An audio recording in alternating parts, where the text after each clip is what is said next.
Let me ask you something. What's really holding you back? Is it your past? Is it fear?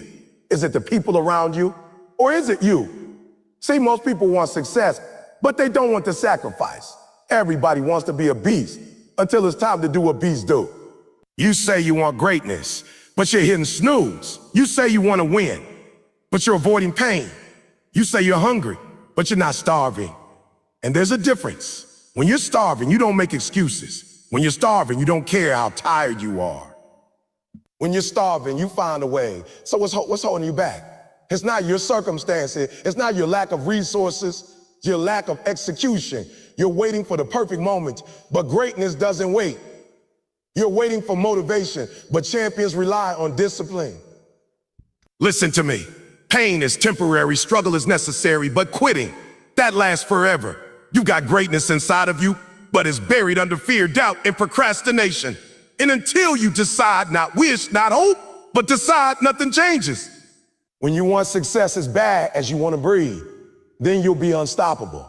So stop asking what's holding you back and start asking, what am I willing to do about it? Because greatness is not given, it's earned. No more excuses means you stop negotiating with yourself every time things get uncomfortable. It means you stop pointing fingers at your past, your circumstances, your upbringing, your environment, and you finally stand face to face with the truth. Your life is your responsibility, not partially, not sometime, all the time. The moment you wake up and decide that every result in your life, good or bad, is on you, that's the moment your power comes back. Excuses are seductive because they make you feel temporarily better. They protect your ego.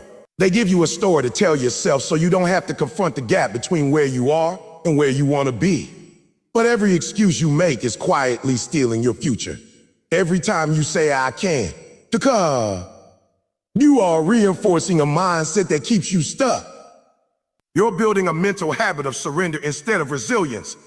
Think about how often people say things like, I didn't have enough time, I'm too tired, I'm too tired, I'll never write support, or I'll start tomorrow. These phrases sound harmless, but they're patterns, and patterns shape outcomes. If you keep repeating those patterns, you'll keep getting the same results. Nothing changes until you change what you tolerate from yourself. Taking responsibility doesn't mean blaming yourself in a destructive way. It's not about shame. It's about ownership. It's about ownership. Ownership is empowering because it gives you control. When you own your situation, you're no longer a victim of circumstances. You become the architect of your future. Even if something isn't your fault, it's still your responsibility to respond to it. That shift alone separates those who grow from those who stay stuck. You might not have chosen your starting point. You might not have chosen the struggles you faced, but you are choosing every single day how you respond, and those choices add up. They define your habits, your mindset, your direction. If you keep choosing comfort over growth, you're choosing to stay where you are. If you keep choosing excuse over action, you're choosing delay over progress. No more excuses means you stop waiting for ideal conditions. Because the truth is, conditions are rarely perfect. There will always be something missing, something uncertain, something inconvenient. If you're always waiting for everything to line up perfectly, you'll be waiting forever. Progress belongs to the people who move anyway. The ones who start before they feel ready, the ones who take action even when it's messy and uncomfortable. It also means you become brutally honest with yourself. Not the kind of honesty that tears you down, but the kind that forces growth. You ask yourself hard questions. Am I really doing everything I can? Am I being disciplined? Or am I just pretending to try? Am I committed or am I interested? Because there's a difference. When you're interested, you do what's convenient. When you're committed, you do whatever it takes. Excuses thrive in vagueness. Responsibility thrives in clarity. When you clearly define what you want when you want and what it will take to get there, excuses start to lose their power. You can't hide behind, I'll try anymore. You either did the work or you did. You either showed up or you did. That level of clarity forces accountability, and accountability is uncomfortable. It exposes your weaknesses, highlights your inconsistencies, but that discomfort is necessary. Growth doesn't happen in comfort zones. It happens when you stretch yourself, when you push beyond what feels easy, when you confront the parts of yourself you've been avoiding. No more excuses also means you stop outsourcing your discipline. You don't rely on motivation because motivation is unreliable. Some days you'll feel driven, other days you won't. If you only act when you feel motivated, your progress will always be inconsistent. Discipline is what keeps you moving when motivation disappears. It's what gets you out of bed when you don't feel like it. It's what keeps you focused when distractions are everywhere. When you eliminate excuses, you also eliminate the gap between intention and action. A lot of people have good intentions. They want to improve, to grow, to succeed. But intention without action is meaningless. Responsibility is what bridges that gap. It forces you to act, not just think, to execute, not just plan. There's also a level of maturity that comes with taking responsibility. It means you stop seeking validation for every step you take. You stop needing someone to tell you what to do. You stop blaming others when things don't go your way. You develop an internal standard. You hold yourself to it regardless of external circumstances. It's easy to make excuses when things are hard. It's easy to justify why you didn't follow through. But the people who achieve greatness have made a decision. Excuses are no longer an option. They've removed that escape route. When something goes wrong, they don't ask, "Oh, why is this happening to me?" They ask, "What can I do about it?" That question alone shifts your mindset from passive to proactive. Responsibility also means consistency. Not just showing up once or twice, but showing up every day, even when it's boring, even when progress feels slow, even when no one is watching. Because real growth isn't flashy. It's built in the quiet moments, in the daily routines, in the small decisions that no one applauds. You have to understand that every excuse you make is training your mind to quit. And every time you push past an excuse, you're training your mind to persist. Over time, that training compounds. It becomes part of your identity. You either become someone who finds a way or someone who finds an excuse. And identity is powerful. If you see yourself as someone who always has a reason why things don't work out, you'll keep reinforcing that belief. But if you start seeing yourself as someone who takes responsibility no matter what, your actions will begin to align with that identity.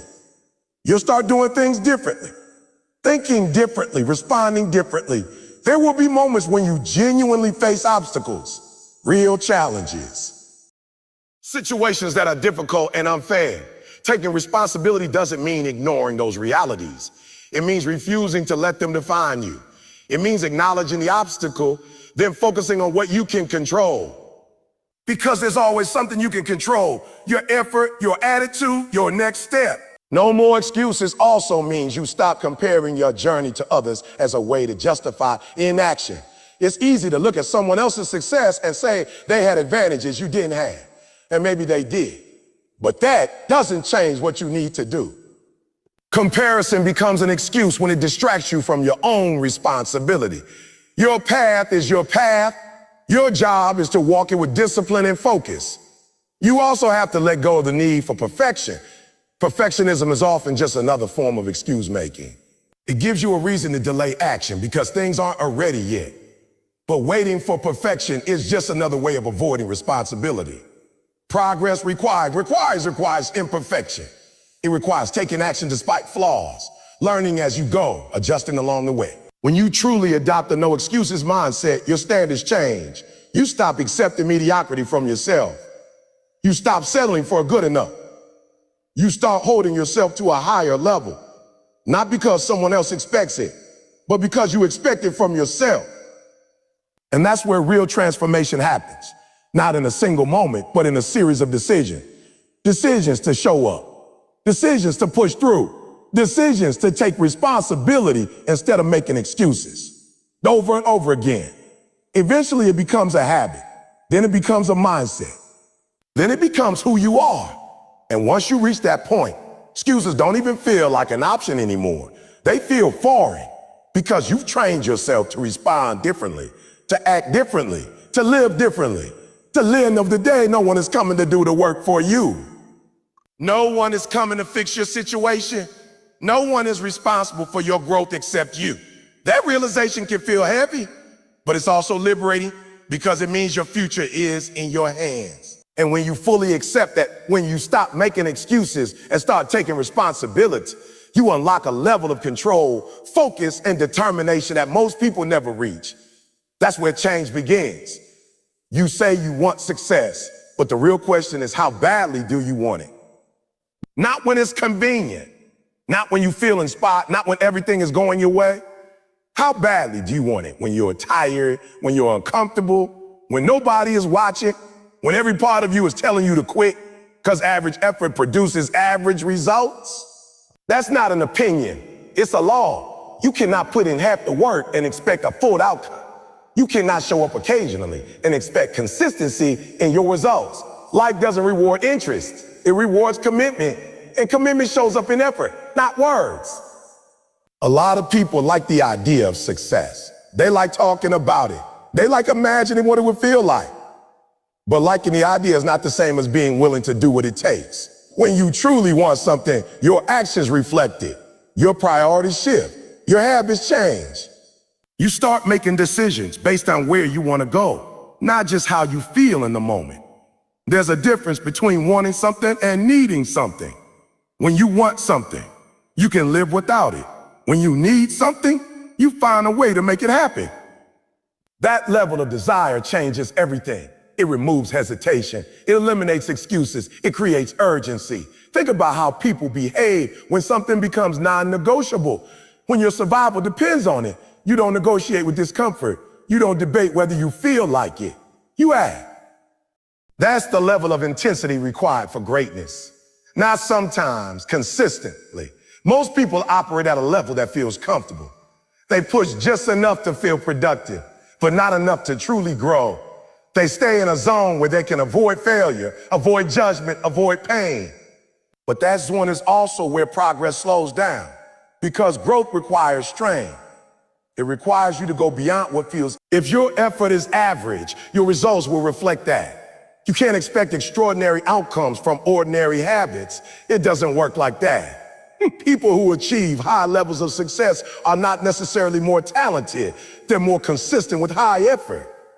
They've trained themselves to operate at a level that most people are unwilling to sustain.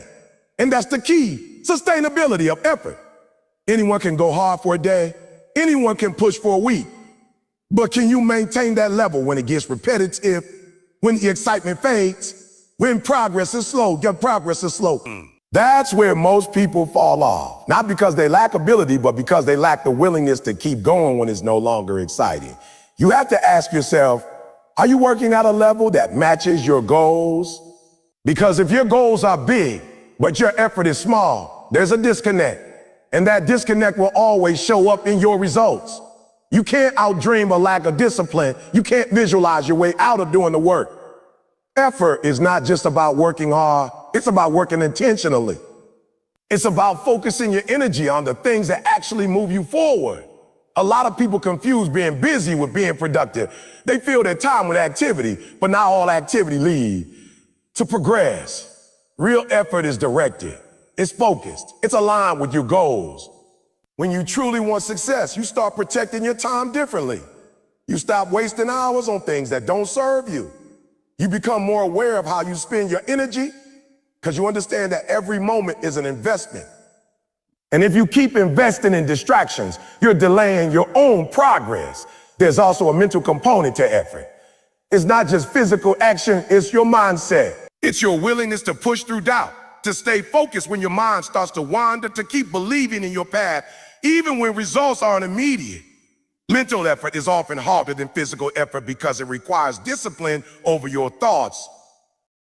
You will have days where you don't feel like it, days where your energy is low, days where everything feels harder than usual. Those are the days that matter the most, because that's where average people stop. That's where they give themselves permission to slow down, to skip, to delay. But if you can push through those days, you separate yourself. The gap between where you are and where you want to be is filled with effort. Not occasional bursts, but consistent application. And consistency requires a level of desire that goes beyond surface level motivation. It requires you to be clear about why you're doing what you're doing. When your why is strong, your effort becomes more resilient. You're less likely to quit when things get hard. You're less likely to make excuses because you're not just chasing a goal. You're driven by purpose. And purpose fuels persistence. At the same time, you have to be honest about your current level of effort. It's easy to think you're doing enough. It's easy to convince yourself that you're trying hard, but results don't lie. If you're not seeing progress, you have to evaluate your effort. Not in a judgmental way, but in a truthful way. Are you really pushing your limits? Or are you staying within what feels safe? Are you challenging yourself daily? Or are you repeating the same level of effort and expecting different outcomes? Because growth requires adaptation. It requires you to increase your effort as your capacity increases. Effort also compounds over time. The work you do today might not show immediate results, but it builds momentum. It strengthens your habits. It sharpens your skills. And over time, that accumulation of effort creates breakthroughs. But if your effort is inconsistent, that momentum never builds. You also have to understand that high effort doesn't mean burning out. It means being disciplined with your energy. It means knowing when to push and when to recover. Because sustainability matters. If you go all out without balance, you'll eventually crash. But if you find a rhythm where you can consistently operate at a high level, that's where real progress happens. Another thing to consider is how you respond to setbacks. When you're truly committed, setbacks don't stop you. They adjust you. You learn from them. You refine your approach, but you keep going. Average effort often leads to quitting at the first sign of difficulty. High effort leads to persistence. You can't separate success from effort. They are directly connected. And the level of success you reach is directly influenced by the level of effort you're willing to sustain. Not occasionally. Not when it's easy, but consistently, especially when it's hard. The truth is, most people don't fail because they're incapable. They fail because they're inconsistent. They start strong, but they don't maintain it. They rely on motivation instead of building discipline. They want results, but they're not willing to match the effort required. If you want more, you have to do more. Not in a chaotic way, but in a focused, intentional way. You have to raise your standards. You have to expect more from yourself. Then you have to back that expectation with action. With action, it comes down to a simple principle. Your effort must align with your ambition. If your ambition is high, your effort has to match it. If it doesn't, you always fall short. Not because you can't achieve it, but because you're not giving yourself the chance. There will always be distractions. There will always be reasons to slow down. There will always be moments where it feels easier to settle. But if you truly want success, you have to decide that average is no longer acceptable. Not in your work, not in your habits, not in your mindset. And once you make that decision, your behavior starts to change. You start showing up differently. You start pushing a little harder, staying a little longer, focusing a little deeper. And over time, those little differences create a massive gap between you and those who chose to stay average. That gap is not luck. It's not talent. It's effort. Consistent, deliberate, sustained effort. And the moment you commit to operating at that level, not sometime, but every day, you begin to move in a different direction. One where your actions finally reflect what you say you want. Motivation feels powerful in the moment. It gives you a surge of energy, a sense of clarity, a temporary belief that you can take on anything. You watch a video, hear a speech, read something inspiring, and suddenly you feel ready. Ready to wake up early, ready to work harder, ready to change your life. But that feeling doesn't last. It fades. And when it fades, what you're left with is your habits, your structure, and your discipline. That's the difference. Motivation is a feeling. Discipline is a system. If you rely on motivation, you are building your progress on something unstable. Feelings change. Energy fluctuates. Some days you'll feel driven. Other days you won't. Some days you'll be excited to put in the work. Other days, even the smallest task will feel heavy. If your actions depend on how you feel, your results will always be inconsistent. Discipline removes that uncertainty. It creates a baseline. It says, it's what I do regardless of how I feel. It replaces negotiation with execution. You don't wake up and decide whether you're gonna work. You've already decided. You don't debate whether you're going to follow through. You follow through because that's who you are. Most people overestimate the power of motivation and underestimate the importance of discipline. They chase the feeling instead of building the structure. They think they need to feel ready before they act. But the truth is, action often comes before readiness. Discipline is what gets you moving when motivation is absent. Think about the days when you don't feel like doing anything. No energy, no excitement, no drive. Those are the days that define you, because anyone can work when they feel good. Anyone can be productive when they're motivated. But can you still show up when you don't feel like it? That's where discipline takes over. Discipline is not about forcing yourself in a harsh way. It's about training yourself. It's about creating routines and habits that make action automatic. When something becomes a habit, it requires less mental effort. You don't have to convince yourself every time. You just do it. The problem with relying on motivation is that it creates a cycle. You feel motivated, you take action, then the motivation fades and you stop. Then you wait until you feel motivated again to restart.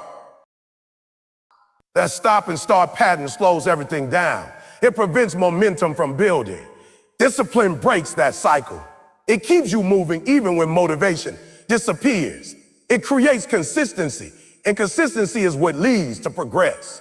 Not bursts of effort, but steady, repeated action over time. There's also a level of trust you build with yourself through discipline. Every time you do what you said you were going to do, especially when you didn't feel like it, you strengthen that trust. You start seeing yourself as someone who follows through. And that identity shift is powerful. On the other hand, every time you rely on motivation and quit when it fades, you weaken that trust. You start seeing yourself as inconsistent, someone who starts but doesn't finish. And that belief affects your future actions. Discipline also creates freedom. It might not feel like it at first because it requires structure and effort. But over time, it gives you control over your life. You're no longer controlled by your moods or your circumstances. You decide what gets done and you do it. When you look at people who consistently perform at a high level, you'll notice something. They don't rely on motivation. They have systems. They have routines. They have standards. They build a way of operating that doesn't depend on how they feel in the moment. That doesn't mean motivation has no value. It can be a spark. It can help you start. But it's not enough to sustain you. It's not reliable.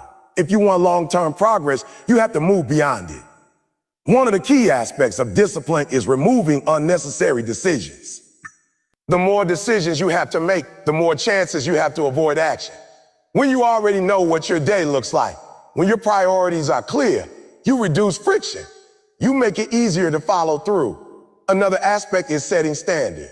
Discipline is tied to what you expect from yourself. If your standards are low, your discipline will be weak.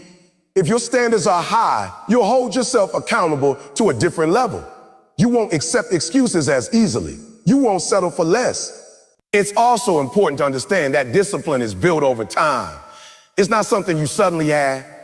It's developed through repetition, through small acts of consistency. Every time you push yourself to follow through, you're strengthening that muscle. There will be resistance. Your mind will try to convince you to take the easy route, to delay, to avoid, to justify. That's normal. Discipline is the ability to act despite that resistance. Not to eliminate it, but to move through it. You don't need to feel confident to act. You don't need to feel ready. You don't need to feel motivated. Those feelings might come later. What you need is a decision, a commitment to act regardless of your emotional state. Discipline also requires clarity. You need to know what you're working toward and what actions are required. Without clarity, it's easy to drift. It's easy to fill your time with low-impact activities. But when you're clear, your discipline becomes more focused. Another important element is environment. Your surroundings can either support your discipline or challenge it. If you're constantly surrounded by distractions, it becomes harder to stay consistent. If your environment is aligned with your goals, it becomes easier to follow through. But even with the perfect environment, discipline still comes down to your choices. You can't outsource it. You can't depend on external factors to carry you. At some point, it's just you and your decision to act. There's also a misconception that discipline has to be extreme, that it means pushing yourself to the limit all the time. But real discipline is sustainable. It's about showing up consistently, not burning out. It's about building a rhythm you can maintain. Over time, discipline starts to feel different. It becomes less about forcing yourself and more about who you are. It becomes part of your identity. You don't see it as something you have to do. You see it as something you do naturally. And that's when things start to shift. Because when your actions become consistent, your results follow. Progress becomes more predictable. You're no longer relying on random bursts of effort. You're building something steady. There will still be hard days. There will still be moments where you question yourself. But discipline gives you a foundation to stand on. It keeps you moving forward even when things feel uncertain. It also builds resilience. The more you practice discipline, the more you prove to yourself that you can handle discomfort, that you can push through resistance, that you can keep going even when it's not easy. And that resilience carries over into other areas of your life.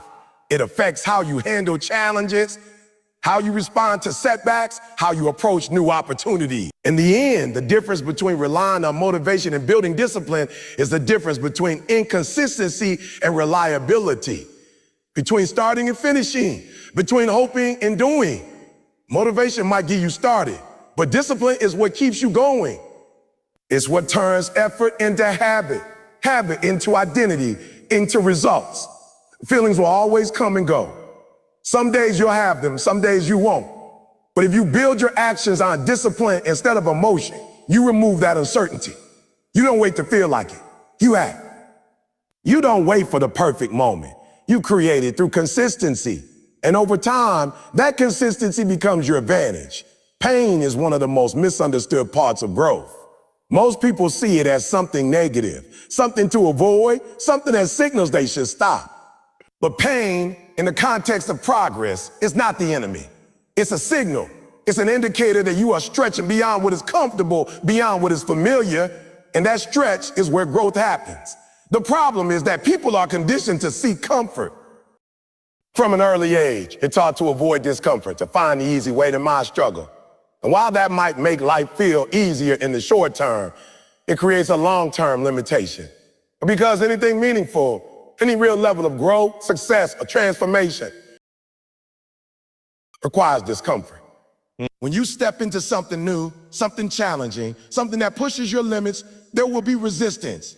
That resistance can show up as physical fatigue, mental doubt, emotional stress. And it's easy to interpret those feelings as signs that you're not capable, that you should stop. But in reality, those feelings are part of the process. Pain is temporary. It comes and goes. Rises when you push yourself and subsides when you adapt. What's permanent is what happens if you avoid it.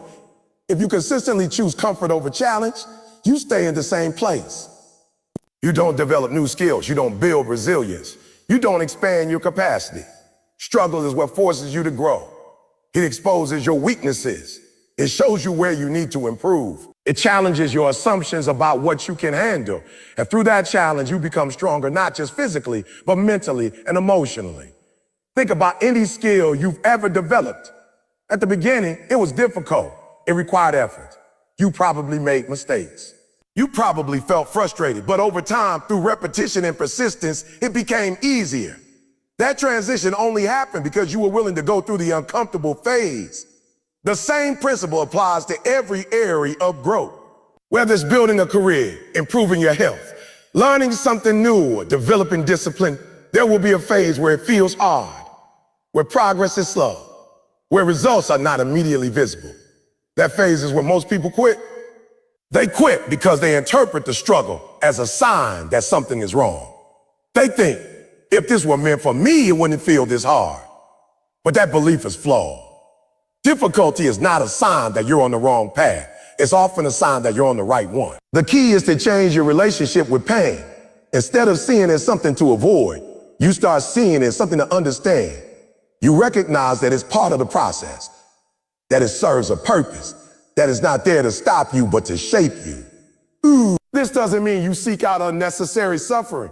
It means you stop running from the necessary kind, the kind that comes with growth, the kind that comes with pushing your limits, the kind that comes with doing things that matter. There's a difference between productive pain and destructive pain.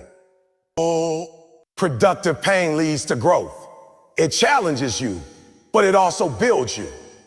Destructive pain, on the other hand, comes from harmful situations that don't contribute to your development. Learning to distinguish between the two is important. Productive pain often feels like effort, like strain, like resistance. It's the discomfort of learning, of practicing, of improving. It's the feeling you get when you're doing something that requires more from you than you're used to giving. Destructive pain, on the other hand, drains you without building you. It keeps you stuck rather than pushing you forward. The goal is not to eliminate pain altogether, but to align yourself with the kind that leads to progress. Another important aspect is understanding that pain builds resilience. Every time you go through something difficult and come out the other side, you expand your capacity to handle future challenges. What once felt overwhelming becomes manageable. What once felt impossible becomes achievable. This is how growth compounds. Not just in terms of skill, but in terms of mindset. You start to see challenges differently. You no longer fear them in the same way. You understand that they are part of the journey, not obstacles to avoid. Avoiding pain might feel good in the moment, but it comes with a cost. It limits your potential. It keeps you in a cycle of comfort and stagnation. And over time, that stagnation can become its own form of discomfort, a sense of frustration, of unfulfilled potential, of knowing you could have done more. Embracing struggle doesn't mean enjoying every moment of it. There will be times when it's frustrating, when it's exhausting, when it feels like too much. But within that struggle, there's meaning. There is progress. There's transformation. It's also important to recognize that pain is often tied to growth because growth requires change. And change is inherently uncomfortable. It requires you to let go of old habits, old beliefs, old patterns. It requires you to step into the unknown. The unknown is where uncertainty lives. And uncertainty creates discomfort, but it's also where opportunity exists. If you stay within what is known and comfortable, you limit your experiences. You limit your potential. When you start embracing pain as part of the process, you stop being surprised by it. You expect it. You prepare for it, and that shift changes how you respond. Instead of reacting with avoidance, you respond with persistence. You also develop patience, because you understand that meaningful progress takes time. That there will be phases where it feels like nothing is happening, even though change is taking place beneath the surface. Pain often comes before progress becomes visible.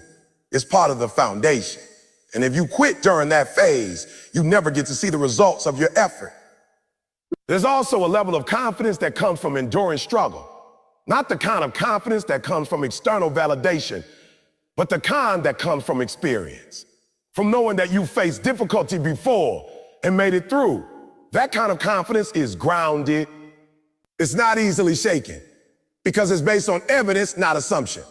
Another thing to consider is how you talk to yourself during difficult moments. Your internal dialogue can either amplify the pain or help you move through it. If you constantly tell yourself that something is too hard, that you can't handle it, that you're not capable, you reinforce those beliefs. But if you shift that dialogue, if you remind yourself that this is part of the process, that you've handled challenges before, that you can figure this out, you change your experience of the struggle.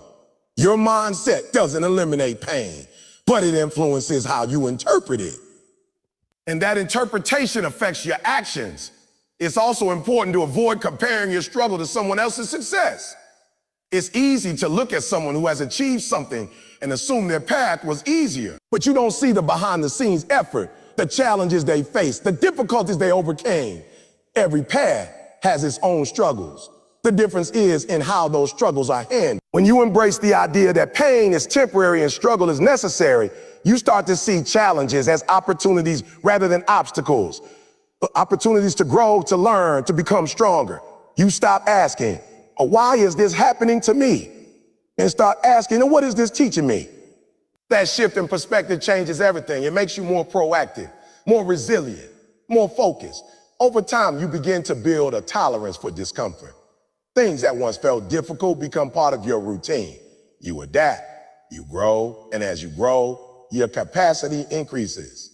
That increased capacity allows you to take on bigger challenges, to pursue bigger goals, to push further than you thought possible. And with each new level comes new forms of discomfort, new challenges, new struggles. But by that point, you understand the pattern. You know that's part of the process, so you don't run from it. You move through it, because you've learned that on the other side of that discomfort is growth.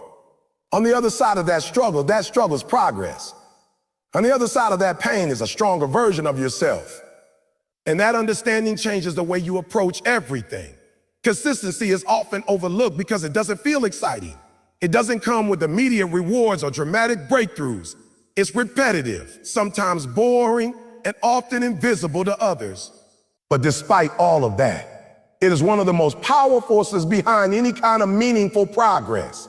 Small daily actions, repeated over time, create results that look extraordinary from the outside. Most people underestimate what they can achieve with consistent effort and overestimate what they can do in a short burst of motivation. They go all in for a few days, maybe a week, pushing themselves hard, expecting fast results. When those results don't show up immediately, their energy drops, their focus shifts, and they fall off. Then the cycle repeats. Start, stop, start again, stop again, stop again. Decent stuff. Consistency breaks that cycle. It replaces intensity with reliability. Instead of asking, I do today, the focus shifts to, what can I do every day? That shift changes everything, because progress is not built on occasional effort. It's built on repeated action. Small daily wins might not seem like much in the moment. Waking up a little earlier, putting in an extra hour of focused work, practicing a skill, making a better choice instead of an easier one. These actions can feel insignificant on their own, but when you stack them day after day, begin to compound. Compounding is subtle. You don't always notice it while it's happening. It builds slowly, almost invisibly. But over time, it creates a gap between where you started and where you are now, and a gap between you and those who chose inconsistency. Think about it like this. If you improve just a little bit each day, that improvement adds up. Not in a linear way, but in an exponential way. The more you build, the more you have to build on. Your skills improve, your efficiency increases, your confidence grows. And all of that comes from showing up consistently, not from occasional bursts of effort. Consistency also builds trust with yourself. Every time you follow through on what you said you would do, you reinforce the belief that you are reliable, that you can depend on yourself, that you are someone who finishes what they start. On the other hand, inconsistency creates doubt. When you start and stop repeatedly, you begin to question your own commitment. You start to wonder if you'll actually follow through this time. That doubt can become a barrier, making it harder to build momentum. Momentum is one of the biggest advantages of consistency. When you show up every day, you don't have to start from zero each time. You carry forward the progress from the previous day. You stay in rhythm. You stay connected to your work. But when you're inconsistent, you're constantly restarting. And restarting is hard. It requires more energy, more motivation, more effort. That's why consistency feels easier over time, even though it requires discipline at the beginning. Another important aspect of consistency is that it reduces the emotional weight of your actions. When something becomes part of your routine, you don't overthink it. You don't debate whether you should do it. It becomes automatic. That's where habits come in. Consistency is what builds habits, and habits are what sustain progress. When your actions are habit-driven, you don't rely on willpower as much. You don't need to constantly push yourself. You've already created a system that supports your goals. This doesn't mean every day will be perfect. There will be days where your effort is lower, where your energy is off, where things don't go as planned. Consistency is not about perfection. It's about persistence. It's about showing up even when it's not ideal. Missing one day doesn't break your progress, but letting one day turn into several, and several into a pattern. That's where consistency is lost. The key is to get back on track quickly, to treat setbacks as temporary, not permanent. Consistency also requires patience. Results don't always show up immediately. There can be a delay between effort and outcome. That delay is where many people lose focus. They put in the work, don't see results right away, and assume it's not working. But progress is often happening beneath the surface. Skills are developing. Habits are forming. Foundations are being built. And eventually that invisible progress becomes visible. If you stop before that point, you never get to see the results of your effort. That's why patience is essential. You have to trust the process, even when the results are not immediate. Another challenge with consistency is dealing with monotony. Doing the same thing repeatedly can feel dull. It can feel like you're not moving forward, even when you are. But that repetition is what creates mastery. Mastery doesn't come from doing something once or twice. It comes from doing it over and over again. Refining it, improving it, adjusting it. Consistency gives you the opportunity to learn from your actions, to make small improvements, to get better over time. It also builds resilience. When you commit to showing up daily, you learn to navigate different states, high energy, low energy, focused, distracted. You learn how to work through those variations instead of waiting for the perfect conditions. That ability to adapt is crucial because life is not always predictable. There will be changes, challenges, unexpected events. Consistency doesn't mean rigidly sticking to a plan no matter what. It means maintaining your commitment even as circumstances change. It's about finding a way to keep moving forward, even if the pace or approach needs to adjust. Another important factor is alignment. Consistency works best when your actions are aligned with your goals. If you're consistently doing things that don't contribute to your growth, you won't see meaningful progress. That's why it's important to be intentional with your actions. To focus on the things that actually matter. Consistency amplifies whatever you do repeatedly. So you want to make sure you're repeating the right things. There's also a psychological shift that happens when you become consistent. You stop seeing your goals as something distant and start seeing them as something you're actively working toward every day. That shift creates a sense of progress, even when results are not immediate. It also reduces overwhelm. Big goals can feel intimidating when you look at them as a whole. But when you break them down into daily actions, they become manageable. You don't have to do everything at once. You just have to do your part today, and then do it again tomorrow. Over time, those days add up. They create weeks, months, years of progress. And when you look back, what seems small in the moment becomes significant. Consistency also separates those who achieve from those who don't. Not because it's complicated, but because it's difficult to maintain. It requires discipline, patience, and a willingness to keep going even when it's not exciting. Many people start with enthusiasm, but few maintain that level of commitment over time. That's why consistency becomes an advantage. Not because it's rare in theory, but because it's rare in practice. It's easy to be consistent when you feel good, when you're motivated, when things are going well, when progress is visible. But the real test is whether you can stay consistent when those conditions are not present. Can you show up when you're tired, when you're distracted, when results are slow? When no one is watching? That's where consistency is built. And once it's built, it becomes part of who you are. It's no longer something you have to think about. It's something you do naturally.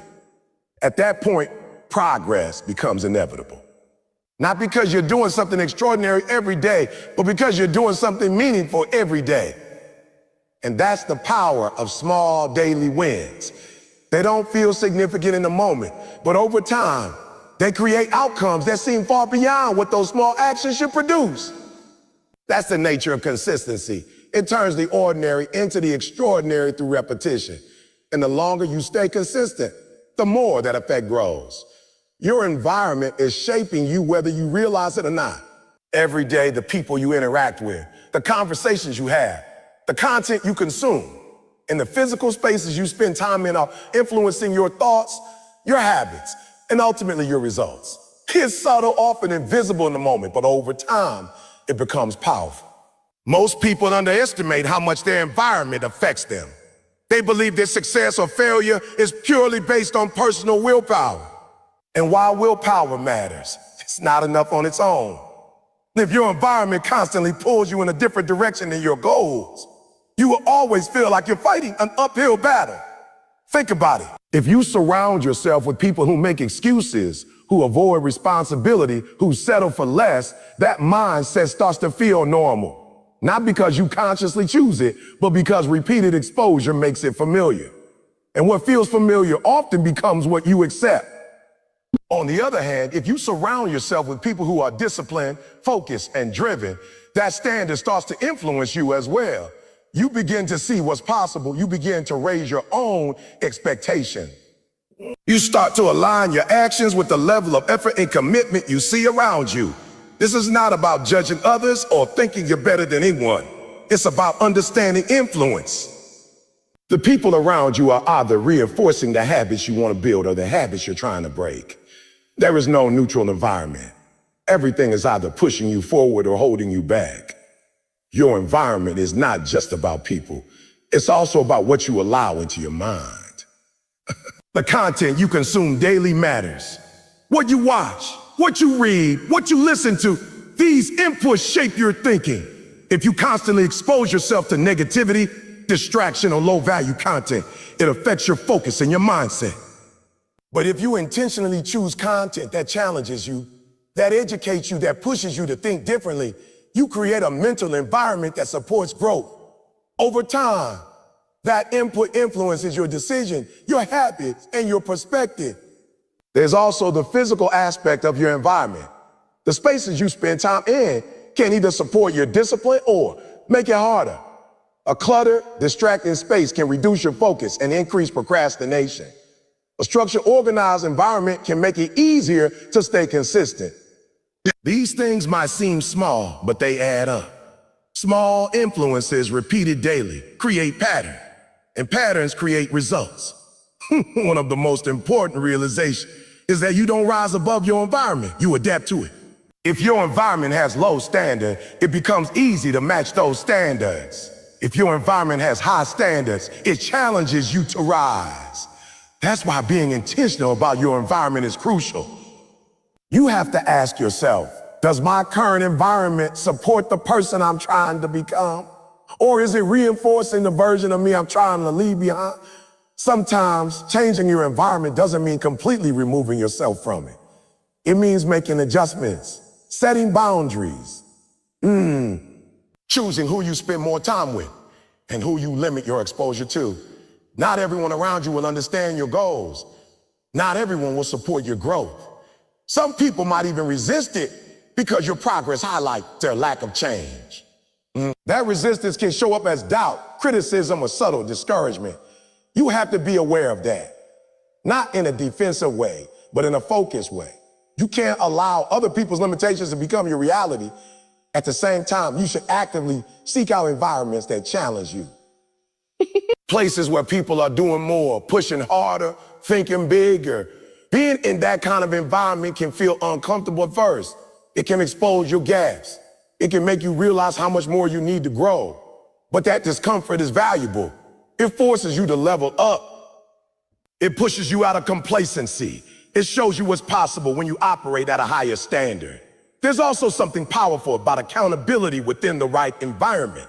When you're surrounded by people who are committed to their goals, there's an unspoken expectation to show up, to follow through, to stay consistent. That kind of accountability can make a big difference. It's harder to make excuses when the people around you are taking action. It's harder to stay stagnant when everyone else is moving forward. However, you also have to develop internal accountability because you won't always be in the perfect environment. There will be times when you're alone in your journey, times when you don't have external support. And in those moments, your internal standards matter even more. The goal is not to become dependent on your environment, but to use it as a tool to create conditions that make it easier to do the right things and harder to do the wrong things. For example, if you're trying to build a habit, you can design your environment to support it. Remove distraction. Make the desired action more accessible. Create cues that remind you of your goals. These small adjustments can reduce friction and increase consistency. Another important aspect is recognizing when an environment has outlived its usefulness. There might be spaces, routines, or even relationships that once supported you, but no longer align with your growth. Holding on to them out of comfort or familiarity can slow you down. Growth often requires change, and change can be uncomfortable. It can involve difficult decisions. But staying in an environment that no longer supports you comes with its own cost. It's also important to understand that you contribute to your environment. It's not just something you experience. It's something you influence. The energy you bring, The standards you uphold, the actions you take all impact the people and spaces around you. When you raise your own standards, you can positively influence others. You can create a ripple effect, but you have to be strong enough to maintain your standards even when others don't match them. There will be times when you feel out of place, when your goals, your habits, your mindset don't align with those around you. That can feel isolating, but it can also be a sign that you're growing. In those moments, it's important to stay focused on your direction, to remind yourself why you started. To keep moving forward, even if it feels uncomfortable. At the same time, continue seeking environments that align with your goals. Whether it's through community, mentors, or even virtual spaces, there are always ways to connect with people who share your mindset. Another factor to consider is how your environment affects your identity. The more you're exposed to certain behaviors and mindsets, the more they become part of how you see yourself. If you're constantly around people who settle, it becomes easier to see settling as acceptable. But if you're around people who push limits, who challenge themselves, who aim higher, that becomes your reference point. It shifts your identity. It changes what you believe is possible for yourself. And identity drives behavior. When you see yourself as someone who operates at a higher level, your actions begin to align with that belief. It's also worth noting that changing your environment doesn't always require drastic moves. Sometimes it's about small intentional shifts, spending more time with certain people, engaging with different content, creating spaces that support focus and discipline. Over time, those small shifts create a different experience, a different set of influences. And those influences shape your habits, your mindset, and your results. You have more control over your environment than you might think. Even if you can't change everything immediately, you can start making adjustments. You can start being more intentional about what you allow into your space. Because at the end of the day, your environment is either helping you become who you want to be or keeping you where you are. The more aligned your environment is with your goals, the easier it becomes to stay consistent, to stay focused, and to keep moving forward. Fear of failure is one of the most powerful forces that holds people back. Not because failure itself is so destructive, but because of what people believe it means. For many, failure is not just an outcome. It feels like a reflection of their identity. It feels like proof that they are not good enough, not capable, not meant for something greater. And because of that interpretation, they avoid situations where failure is even a possibility. But avoiding failure doesn't protect you. It limits you. It keeps you in a controlled space where nothing truly tests you, but nothing truly grows either. You stay in a loop of safety, doing only what you know you can handle, repeating what feels comfortable. And while that might prevent failure in the short term, it also prevents progress. The truth is, failure is not the opposite of success. It's part of it. Every meaningful pursuit comes with uncertainty. Every attempt to improve, to build, to create carries the risk of not working out the way you expect. That risk is not something to eliminate. It's something to accept. Fear of failure often comes from focusing too much on the outcome and not enough on the process. When your attention is fixed on whether you will succeed or fail, every action feels like a test. Every mistake feels like a judgment. That pressure can become overwhelming, making it easier to avoid action altogether. But when you shift your focus to the process, what you are learning, how you are improving, what you are building, failure becomes less threatening. It becomes information, feedback, a signal that something needs to be adjusted. Most people achieve anything significant have failed many times, not once or twice, but repeatedly. The difference is not that they avoided failure, it's that they didn't let it stop them. They learned from it. They used it as a tool. Failure exposes gaps. It shows you where your approach needs improvement. It highlights weaknesses that you might not have seen otherwise. Without those insights, growth is limited. You can only improve what you are aware of. When you stop fearing failure, you become more willing to take action. You stop overthinking every step. You stop waiting for perfect conditions. You start moving, experimenting, trying, and that action creates momentum. It also builds resilience. The more you experience setbacks and continue anyway, the less power those setbacks have over you. What once felt overwhelming becomes manageable. You begin to trust your ability to handle challenges. Fear often exaggerates the consequences of failure. It makes you imagine worst-case scenarios. It convinces you that one mistake will define everything. But in reality, most failures are not as catastrophic as they seem. They are temporary. They are specific to a situation, not a reflection of your entire potential. Another layer of fear comes from external judgment, the concern about what others will think if you fail. This can be especially limiting because it shifts your focus from your own growth to other people's opinion. But most people are too focused on their own lives to pay as much attention as you think. And even when they do notice, their opinions do not define your path. If you allow the fear of judgment to control your actions, you give others control over your direction. Letting go of that fear doesn't mean you stop caring entirely about feedback. It means you differentiate between constructive input and limiting opinions. You take what helps you improve and ignore what holds you back. It's also important to recognize that not taking action is its own form of failure. When you avoid opportunities because of fear, you miss the chance to learn, to grow, to move forward. That kind of failure is quiet. It doesn't feel as intense in the moment, but over time, it accumulates. Regret often comes not from what you tried and failed at, but from what you never attempted. The opportunities you let pass, the risks you didn't take, the potential you didn't explore. When you reframe failure as part of the journey, it loses its ability to stop you. It becomes something you expect, something you prepare for, something you learn from. You start to approach challenges with a different mindset. Instead of asking, what if I fail? You ask, what can I learn from this? That shift changes your experience. It reduces hesitation. It increases action. There's also a level of humility that comes with accepting failure. You acknowledge that you don't have all the answers, that you are still learning. That improvement is an ongoing process. That humility keeps you open.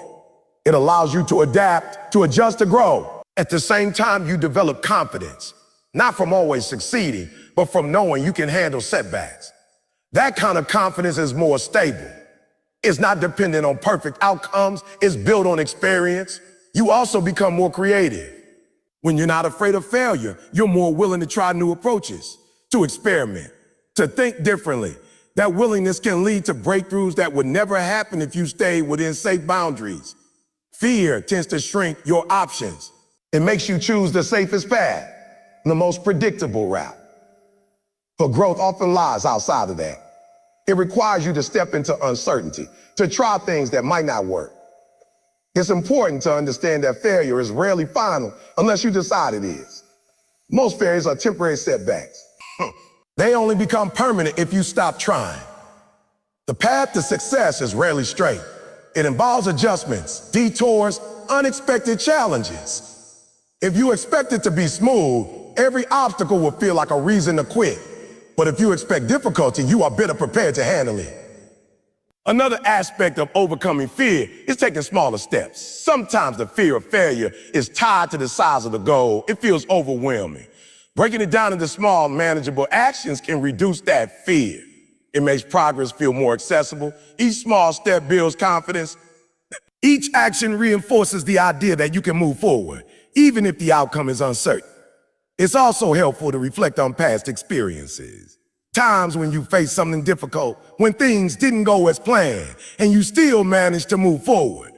Those experiences are evidence of your ability to handle challenges. Fear often ignores that evidence. It focuses only on potential negatives. But when you remind yourself of what you've already overcome, you create a more balanced perspective. Another key point is separating your identity from your outcomes. Failing at something does not make you a failure. It means that a specific attempt did not produce the desired result. That distinction is important. When you tie your identity to outcomes, every setback feels personal. But when you see outcomes as part of a process, you can evaluate them more objectively. You can learn without internalizing negativity. You also start to develop persistence, the ability to keep going despite setbacks. Persistence is what allows you to move through challenges rather than stopping at them. And persistence combined with learning leads to improvement. Each attempt, even if it doesn't succeed, brings you closer to understanding what works and what doesn't. Over time, your relationship with failure changes. It becomes less emotional, less intimidating. It becomes part of your routine. Something you encounter, learn from, and move past. That shift is powerful because once fear no longer controls your actions, your possibilities expand. You are no longer limited by what might go wrong. You are guided by what could go right and what you can learn along the way. You begin to see opportunities where you once saw risks. You begin to take action where you once hesitated, and that action creates progress. At the end of it, overcoming fear of failure is not about eliminating fear completely. It's about acting despite it. It's about recognizing that fear is a natural response, but it doesn't have to dictate your decisions. When you reach that point, failure no longer holds you back. No, it becomes part of your growth. Execution is where everything becomes real. Ideas, plans, intention. They all mean nothing until they are acted on. You can think about success all day. You can talk about your goals. You can even plan every detail perfectly, but without execution, none of it moves forward. There's a clear line between those who make progress and those who stay stuck, and that line is action. A lot of people live in the world of ideas. They have visions, they have goals, they have things they want to accomplish, but they spend too much time thinking and not enough time doing. They wait for clarity, for confidence, for the perfect plan. But clarity often comes through action, not before it. Not before it. Execution requires you to move even when things are uncertain, even when you don't have all the answers, even when you feel unprepared. That's what makes it difficult. It forces you to confront the unknown. It forces you to risk mistakes. And because of that, many people hesitate. Hesitation is one of the biggest barriers to execution. It shows up as overthinking, as planning without acting, as waiting for the right moment. Rarely arrives on its own. It's created through action. The longer you wait, the harder it becomes to stop. The more you think, the more doubts you create. Execution cuts through that. It simplifies things. Instead of asking, what if this doesn't work? You focus on, what's the next step I can take? That shift brings you back to what you can control. One of the biggest misconceptions is that you need a perfect plan before you begin. But perfection is not required for progress. In fact, waiting for perfection often leads to delay. Execution is about starting with what you have, where you are, and improving as you go.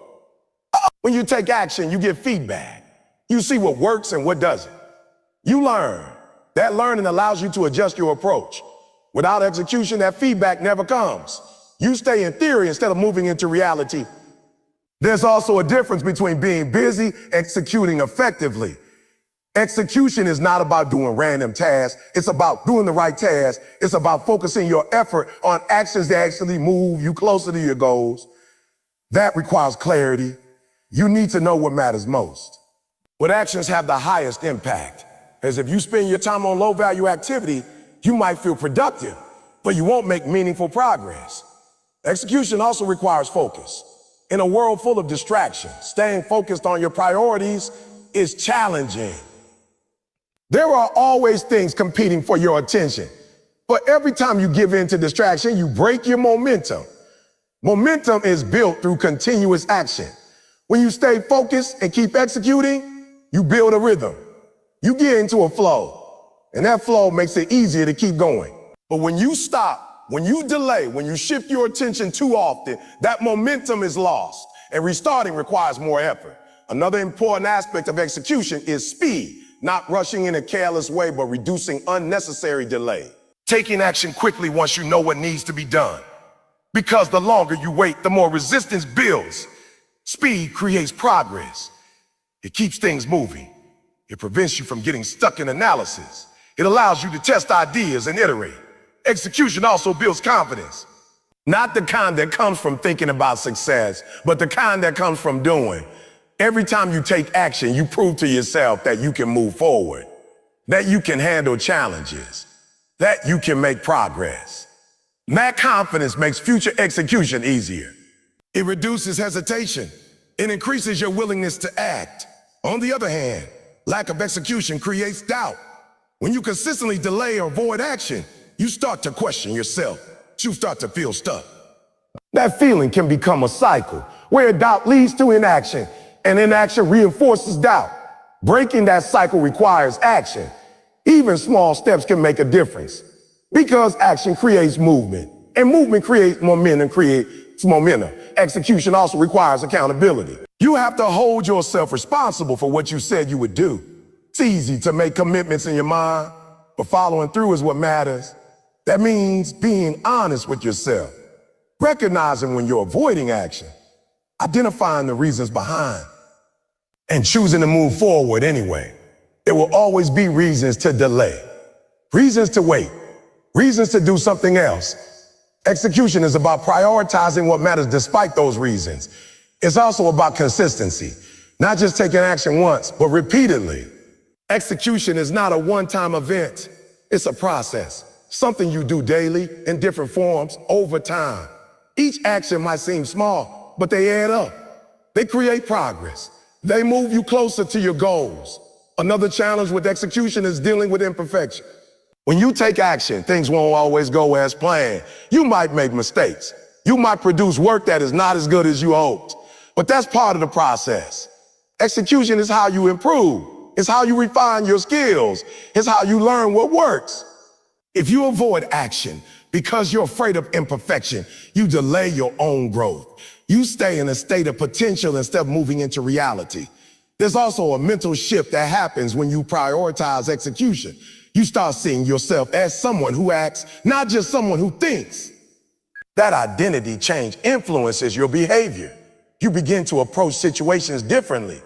Instead of analyzing endlessly, you look for ways to move forward. Instead of waiting, you start. Execution also requires energy management. You need to use your time and energy effectively. That means focusing on your most important tasks when your energy is highest. It also means avoiding burnout because consistent execution requires sustainability. You can't operate at full intensity all the time. You need to find a balance that allows you to keep going. Another key point is eliminating unnecessary complexity. Sometimes people make things harder than they need to be, overcomplicate their plans, their systems, their process. Execution thrives on simplicity, clear steps, clear priorities. The simpler your approach, the easier it is to act. There's also the importance of finishing where you start. Starting is important, but completing tasks is what creates result. Execution is not just about initiating action. It's about following through. That follow through builds discipline. It reinforces the habit of completing what you began. You also need to be adaptable. Not every action will lead to the desired result. You might need to change your approach. Try something different. Adjust your strategy. Execution is not rigid. It's dynamic. It evolves based on feedback, but it always involves action. Another aspect is reducing friction, making it easier to start, removing barriers that slow you down. That could be organizing your workspace, preparing in advance, setting clear goals. The easier it is to begin, the more likely you are to execute consistently. There's also a sense of urgency that comes with strong execution. Not panic, but awareness of time. Understanding that every day matters. That delaying action has a cost. That awareness can motivate you to act sooner rather than later. At the same time, execution requires patience. Results don't always come immediately. You have to continue taking action even when progress feels slow. That combination, urgency and action, patience and results, is powerful. Execution is ultimately about closing the gap between where you want to be, and that gap is filled with action. Not perfect action, not flawless execution, but consistent, focused effort. When you make execution a priority, things start to change. Ideas turn into reality. Plans turn into progress. Goals become achievable. You stop being someone who talks about what they want to do and become someone who actually does it. And that shift makes all the difference. Staying hungry and humble is a balance that determines how far you can go and how long you can sustain your growth. Hunger is what drives you forward. It's the desire to improve, to achieve more, to push beyond your current limits. Humility is what keeps you grounded. It reminds you that no matter how far you've come, there is always more to learn, more to refine, more to understand. When you lose your hunger, you become comfortable, and comfort is where growth slows down. It's easy to settle when you've achieved something. Easy to relax your standards, to reduce your effort, to feel like you've done enough. But the moment you start thinking you've done enough is the moment you stop progressing.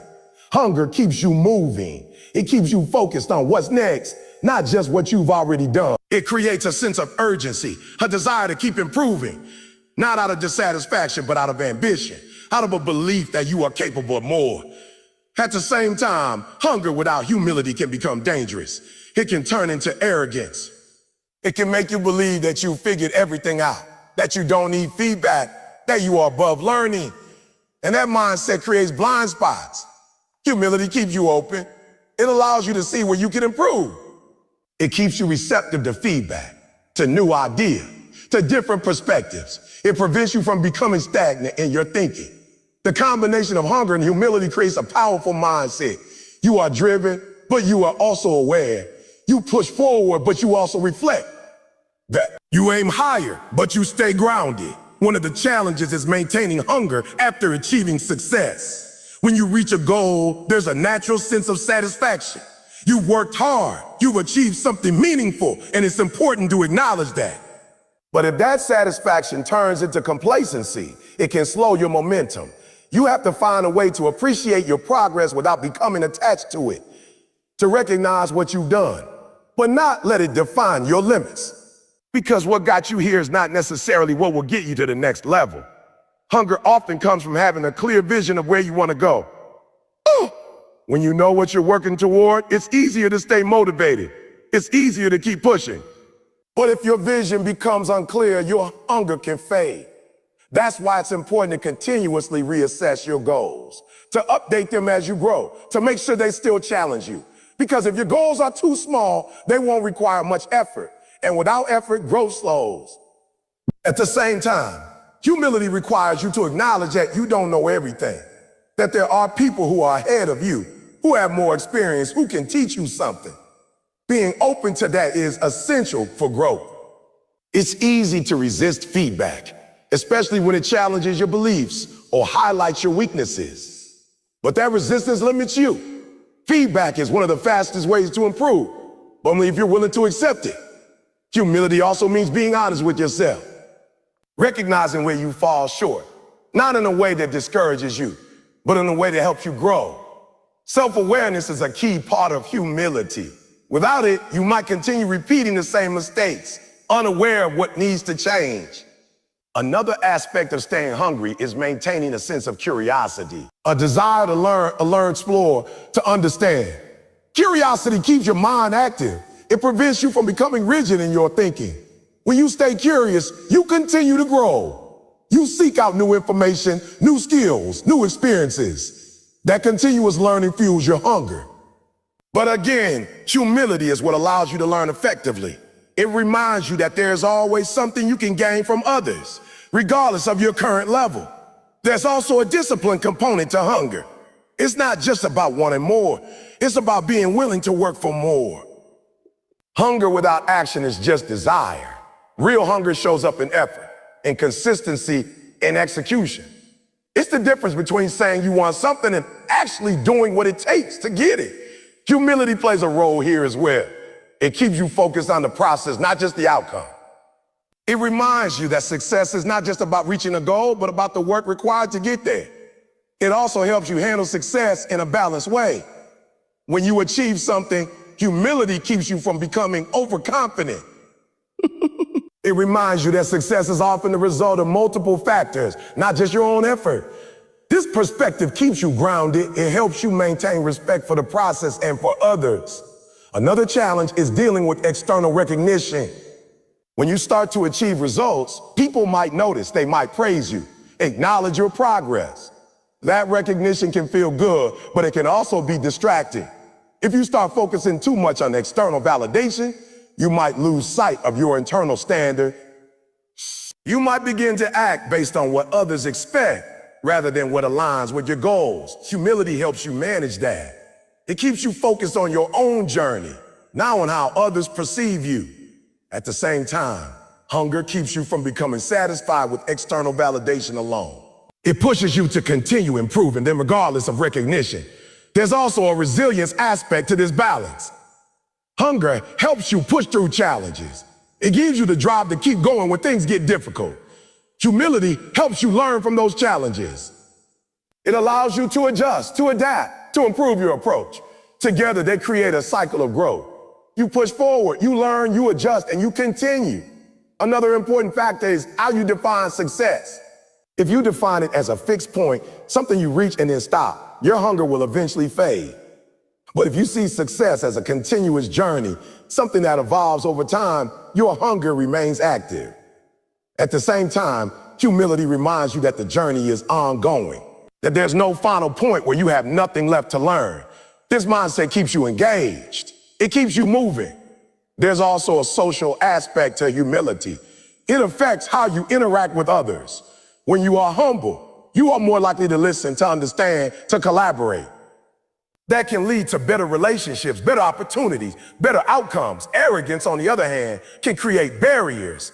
It can limit your ability to connect, to learn, to grow. Staying hungry and humble also means being willing to start over in certain areas, to be a beginner again, to learn new skills from scratch. That can be uncomfortable, especially if you're used to being competent.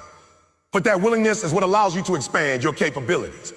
It's also important to avoid comparing your journey to others in a way that affects your hunger or humility negatively.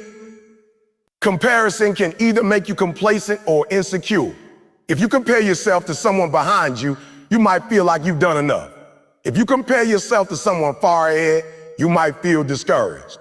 The key is to use comparison as information, not as judgment.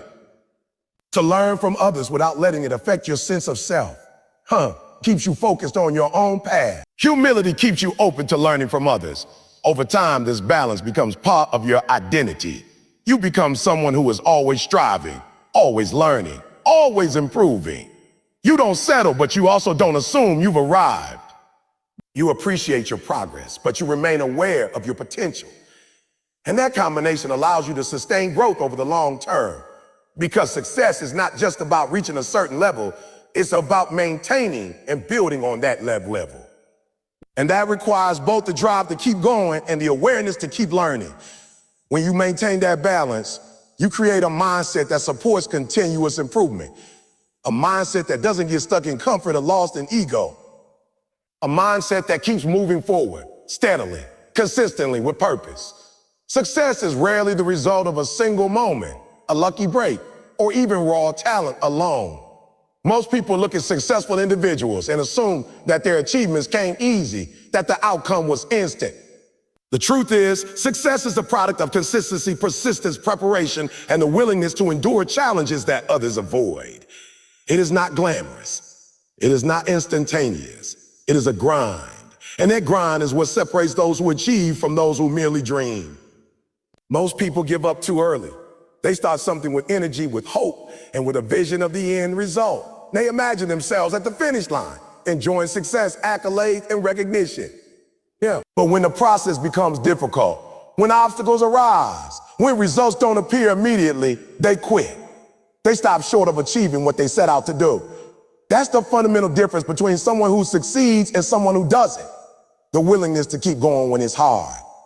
I'm willing to keep going when it's hard. Persistence is the cornerstone of success. It is showing up even when motivation fades, even when you're tired, even when you feel like the odds are stacked against you. Motivation is fleeting, it gives you a spark, but it cannot sustain you over the long term. Persistence is what carries you through the moments when motivation disappears, when the initial excitement wears off, and when the work seems repetitive or invisible to the world. To be persistent, you must embrace the idea that obstacles are not barriers. They are signals. They indicate that you are moving forward, that you are pushing past your comfort zone, and that you are growing. Challenges are inevitable. Every path to success is filled with them. The people who achieve are the ones who anticipate them, accept them, and find ways to overcome them. Those who quit often interpret challenges as signs that they are not capable, rather than as opportunities to learn and improve. Preparation is equally important. Success is not only about working hard in the moment, it's about laying the groundwork consistently so that when opportunities arise, you are ready. You cannot rely solely on inspiration or last-minute effort. Those who succeed invest time in preparation, in learning, in sharpening their skills, and in building the systems that allow them to perform at a high level. Preparation turns potential into capability. It transforms raw effort into effective action. Consistency compounds effort. Many people underestimate the impact of doing the right things, day after day, even when the results are not immediately visible. Small, consistent actions accumulate over time and create momentum. The person who executes consistently, who follows through on commitment, and who shows up every day is building something far more powerful than a single act of intensity. While others chase short bursts of motivation, the consistent performer creates results that appear almost magical from the outside, but are in fact the outcome of long-term dedication. Another critical component of success is resilience. Resilience is the ability to recover from setbacks, to adapt when things don't go as planned, and to keep moving forward despite disappointment or failure. Setbacks are inevitable. Mistakes are inevitable. The difference lies in how you respond. Those who see setbacks as temporary, as lessons, and as part of the process are able to continue progressing. Those who interpret setbacks as personal failure often stop moving forward altogether. Resilience is the mental toughness that allows you to stay on course when the path becomes difficult, when doubt creeps in, or when the outcome seems uncertain. Action is the bridge between ideas and results. Many people spend their time planning, visualizing and thinking about what they want to achieve, but they fail to act decisively.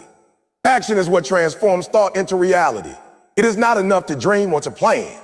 You must take consistent, focused steps toward your goals.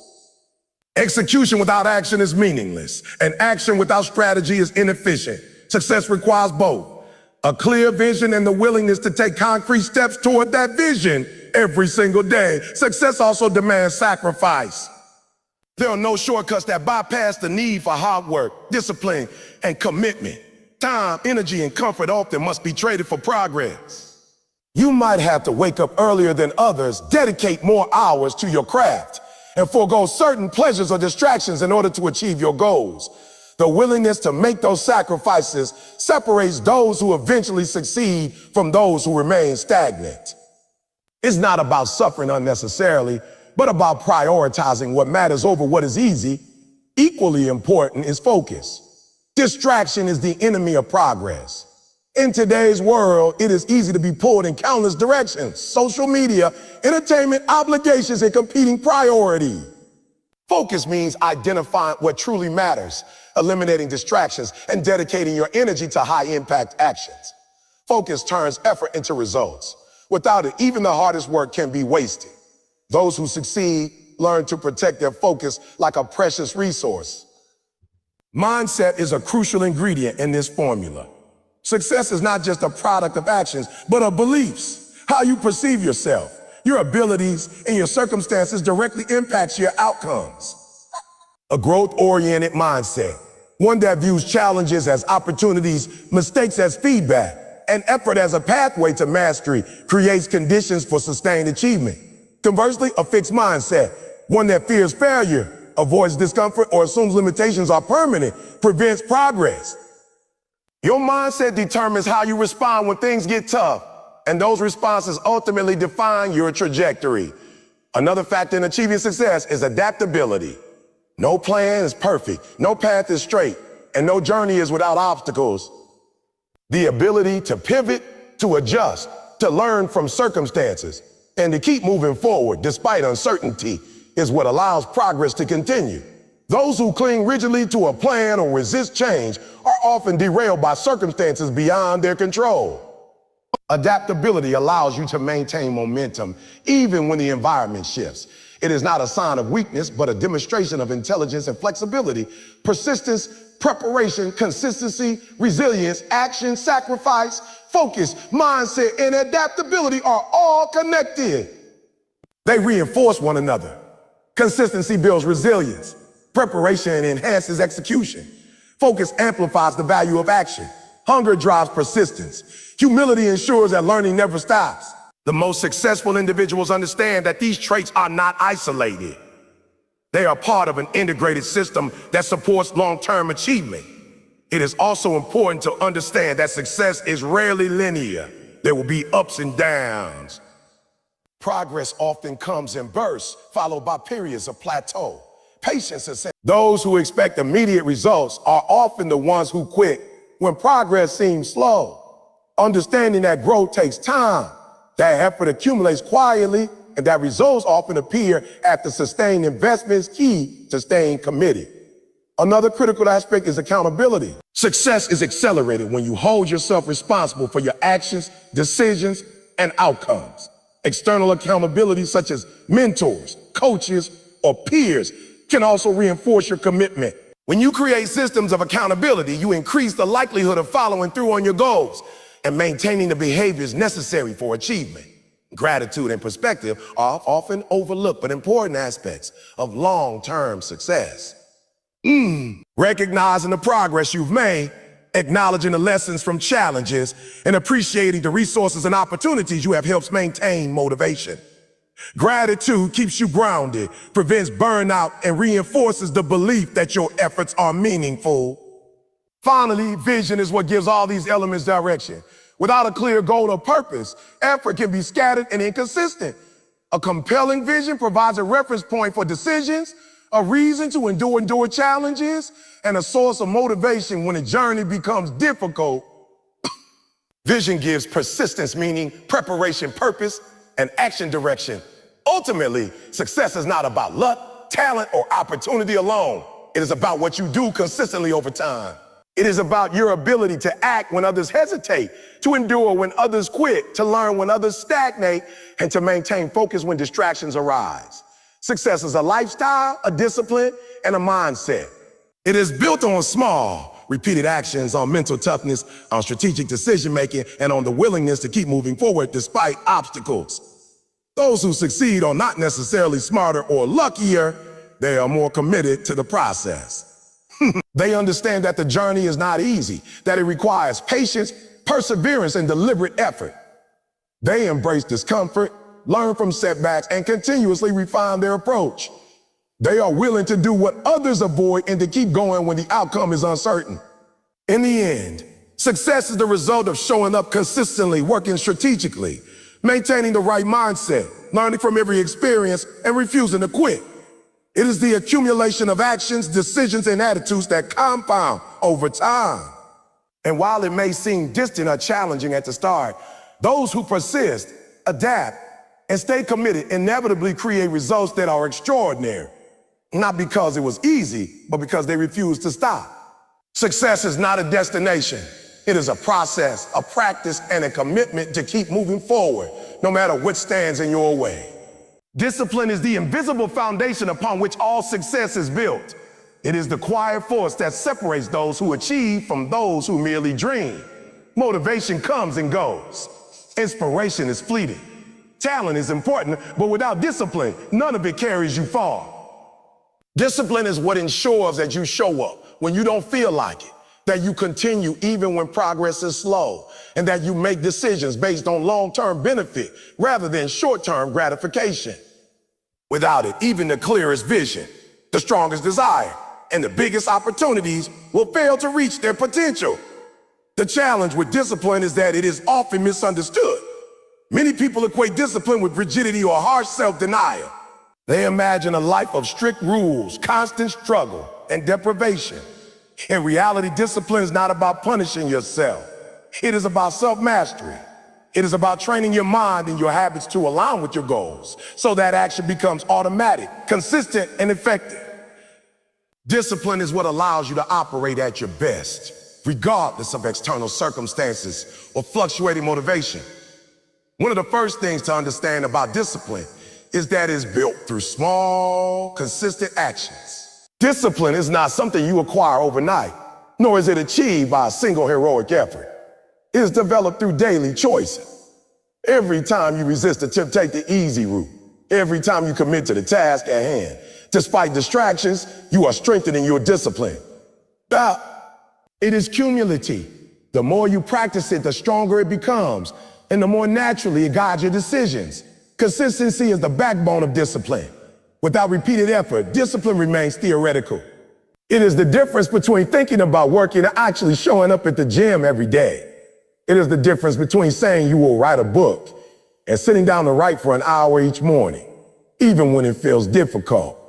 Discipline thrives in repetition. It transforms ordinary actions into habits and habits into results. Another critical aspect of discipline is self-control. Life is full of distractions, temptations, and impulses that can derail progress. Social media, entertainment, instant gratification, procrastination. All of these are daily tests of your ability to prioritize long-term goals over short-term pleasure. Discipline is what allows you to say no to the things that do not serve your purpose, and yes to the actions that move you forward, even when they are uncomfortable or inconvenient. Discipline also requires planning and structure. People who achieve consistently do not leave their progress to chance. They establish routines, set priorities, and create systems that support their goals. These structures reduce decision fatigue and make it easier to act with intention. By deciding in advance what you will do, and when you will do it, you remove the daily question of whether to act, and instead make action automatic. Discipline is strengthened when your environment, your schedule, and your habits are aligned with your objectives. Sacrifice is an inevitable part of discipline. Every choice comes at a cost. When you choose to stay focused on your goals, you inevitably forego some comforts or pleasures in the short term. Waking up early to train, dedicating hours to study, delaying gratification for financial stability. These sacrifices are not signs of hardship, but investments in your future.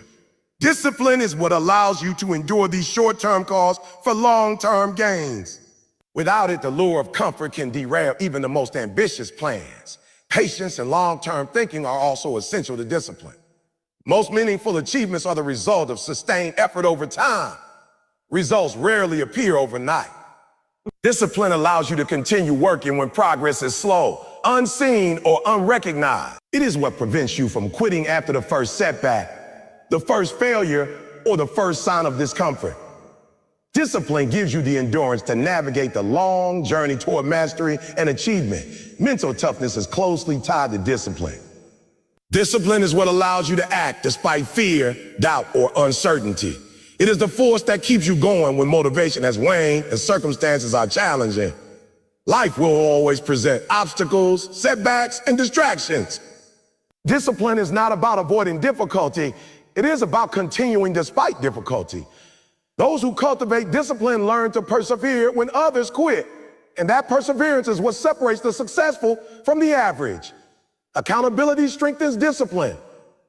When you hold yourself responsible for your actions, you are more likely to follow through. External accountability, mentors, coaches, peers can also reinforce your commitment.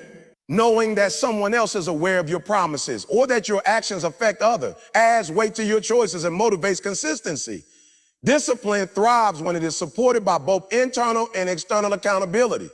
Self-awareness is another cornerstone of discipline. You cannot control what you are unaware of.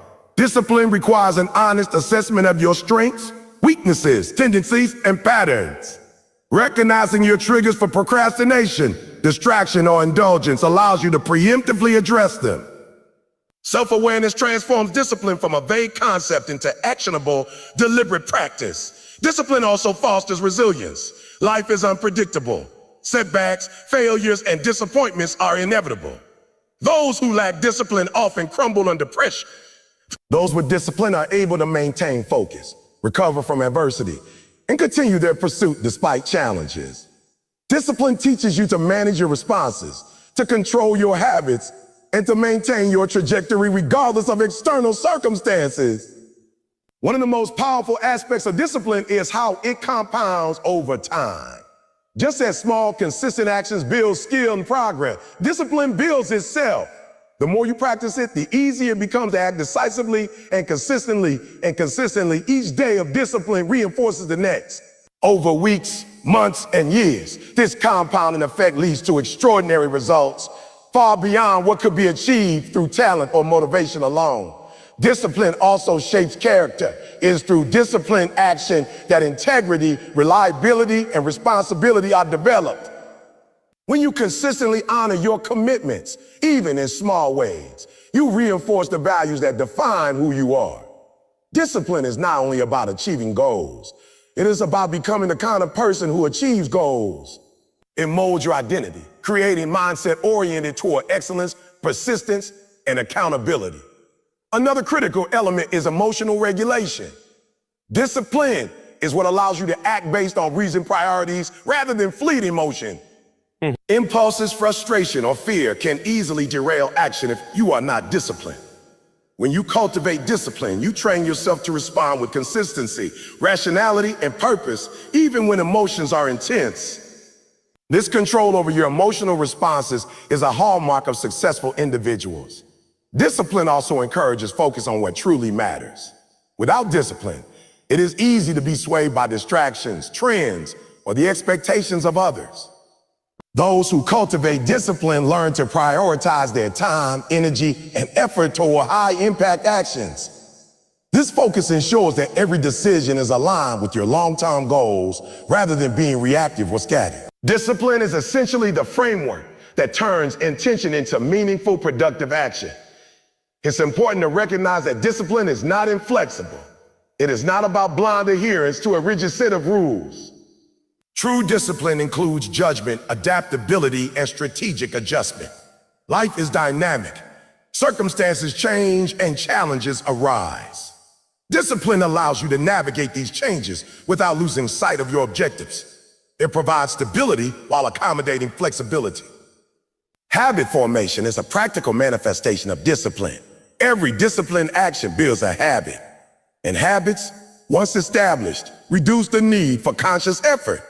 A disciplined person structures their habits so that the right actions become automatic. By automating positive behaviors through routine and repetition, discipline becomes self-reinforcing, reducing the mental energy required for consistent performance. Discipline also involves delayed gratification. The ability to resist immediate pleasure in favor of long-term gain is central to achievement. Those who lack discipline often prioritize comfort, convenience, or instant satisfaction, sacrificing future reward. Discipline strengthens your ability to endure temporary discomfort, delay indulgence, and invest in actions that yield significant future benefits. Another aspect is preparation for unforeseen challenges. Life rarely unfolds exactly as planned. Discipline ensures that you maintain readiness, practice skills consistently, and build reserves. Whether in knowledge, financial stability, physical capacity, or emotional resilience, so that when unexpected situations arise, you are capable of handling them effectively. Discipline is not just about consistent action, it's about consistent preparation. Discipline also cultivates confidence.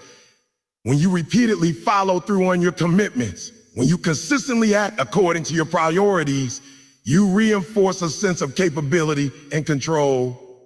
Confidence grows not from luck or spontaneous success, but from the repeated proof that you can handle challenges, make difficult choices, and execute under pressure. Discipline generates evidence of competence over time. Accountability, self-awareness, emotional control, consistency, resilience, preparation, and delayed gratification. All of these components feed into discipline. Discipline is not one isolated trait, but an interconnected system that governs action, thought, and behavior. It is what converts potential into achievement and intention into reality. Without it, talent remains latent, motivation fades, and opportunity is wasted. Finally, discipline allows you to maintain progress when circumstances are not ideal. Life will not always cooperate. There will be distractions, obstacles, failures, and setbacks. Discipline ensures that even in less than perfect conditions, you continue to act, maintain focus, and move toward your goals. It is the engine that drives progress when external conditions are unpredictable. Ultimately, discipline is the defining factor between those who achieve their potential and those who fall short. It is what sustains effort when motivation wanes, what channels desire into action, and what transforms vision into reality. Discipline is the practice of self-mastery, the cultivation of consistency, and the commitment to act with purpose every single day. Those who embrace it develop not only success, but also the character, resilience, and mindset required to maintain and build on that success over a lifetime. Discipline is not about short-term willpower, It is about long-term self-mastery. It is the foundation of every great achievement and the cornerstone of a life lived with intention, focus, and excellence. Success is not accidental. It's not a matter of luck, chance, or waiting for opportunities to fall into your lap. It's deliberate, intentional, and the product of consistent, focused effort over time. Every action you take, every decision you make, and every habit you cultivate either moves you closer to your goals or pulls you further away. Yet most people fail to reach their full potential, not because they lack talent or resources, but because they fail to master the most critical factor of all, themselves. Personal mastery, the ability to control your mind, your habits, your focus, and your responses, is the foundation upon which extraordinary success is built. Many people underestimate the power of self-discipline. They think that success comes from external conditions, the right opportunity, the right timing, or the right connections. While those factors can influence outcomes, they are secondary to what happens within. You can control your preparation, your mindset, your habits, and your effort. These are the levers that ultimately determine whether you rise or remain stagnant. Personal mastery begins with understanding that the power to achieve lies primarily within yourself. Self-mastery starts with self-awareness. You cannot control what you are unaware of. It requires an honest assessment of your strengths, weaknesses, tendencies, and patterns. What are your daily habits? How do you respond to stress? What are the triggers that derail your focus or productivity? Understanding these elements allows you to identify where change is necessary and to implement strategies that align your actions with your goals. Awareness is the first step toward control. Without it, you are at the mercy of your impulses, emotions, and habits. One of the most critical areas of personal mastery is mental discipline. The mind is the battlefield where most victories and defeats occur. Thoughts shape beliefs, beliefs drive decisions, and decisions create outcomes. Without control over your mind, you will be reactive, distracted, and inconsistent. Mental discipline is the ability to focus, to direct your thoughts toward productive ends, and to resist the temptations of procrastination, negativity, and self-doubt. It's the force that allows you to act decisively rather than hesitating endlessly. Closely tied to mental discipline is emotional control. Emotions are powerful drivers of behavior, but they can also be destabilizing if left unmanaged. Anger, fear, frustration, and impatience can cloud judgment and lead to impulsive decisions. Personal mastery involves recognizing your emotional responses, understanding why they occur, and learning to manage them in ways that support your objectives rather than sabotage them. Emotional intelligence is a key component of mastery because it ensures that you act strategically, even under pressure. Habits are the architecture of personal mastery. Every successful person has cultivated habits that support their vision and goals. Habits are powerful because they reduce the mental energy required for action. When positive behaviors become automatic, you no longer have to rely solely on motivation or willpower. Developing deliberate habits, waking up early, planning your day, prioritizing high-value work, exercising discipline, and consistently learning creates a system where success is more likely to occur naturally. Mastery is not just about isolated actions, but about designing a life where your environment and routines reinforce your goals. Focus is another pillar of personal mastery. The ability to concentrate on what truly matters in a world full of distractions is rare, but essential. Many people spread their energy too thin, trying to do too much at once and end up achieving very little.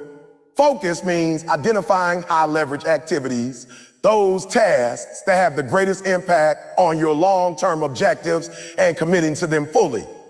It requires saying no to distractions, trivial tasks, anything that does not serve your ultimate purpose. Mastery involves not only knowing what to do, but also having the discipline to consistently do it without deviation. Self-mastery also requires resilience, the ability to endure challenges, setbacks, and failures without losing momentum. Life is unpredictable, and the path to success is rarely smooth. Resilience allows you to recover quickly from adversity, learn from mistakes, and continue moving forward with clarity and determination. It is the quality that separates those who persevere and achieve their goals from those who give up at the first sign of difficulty. Developing resilience is an intentional process. It requires mental toughness, perspective, and an unwavering commitment to your vision. Time management is another area where personal mastery plays a critical role.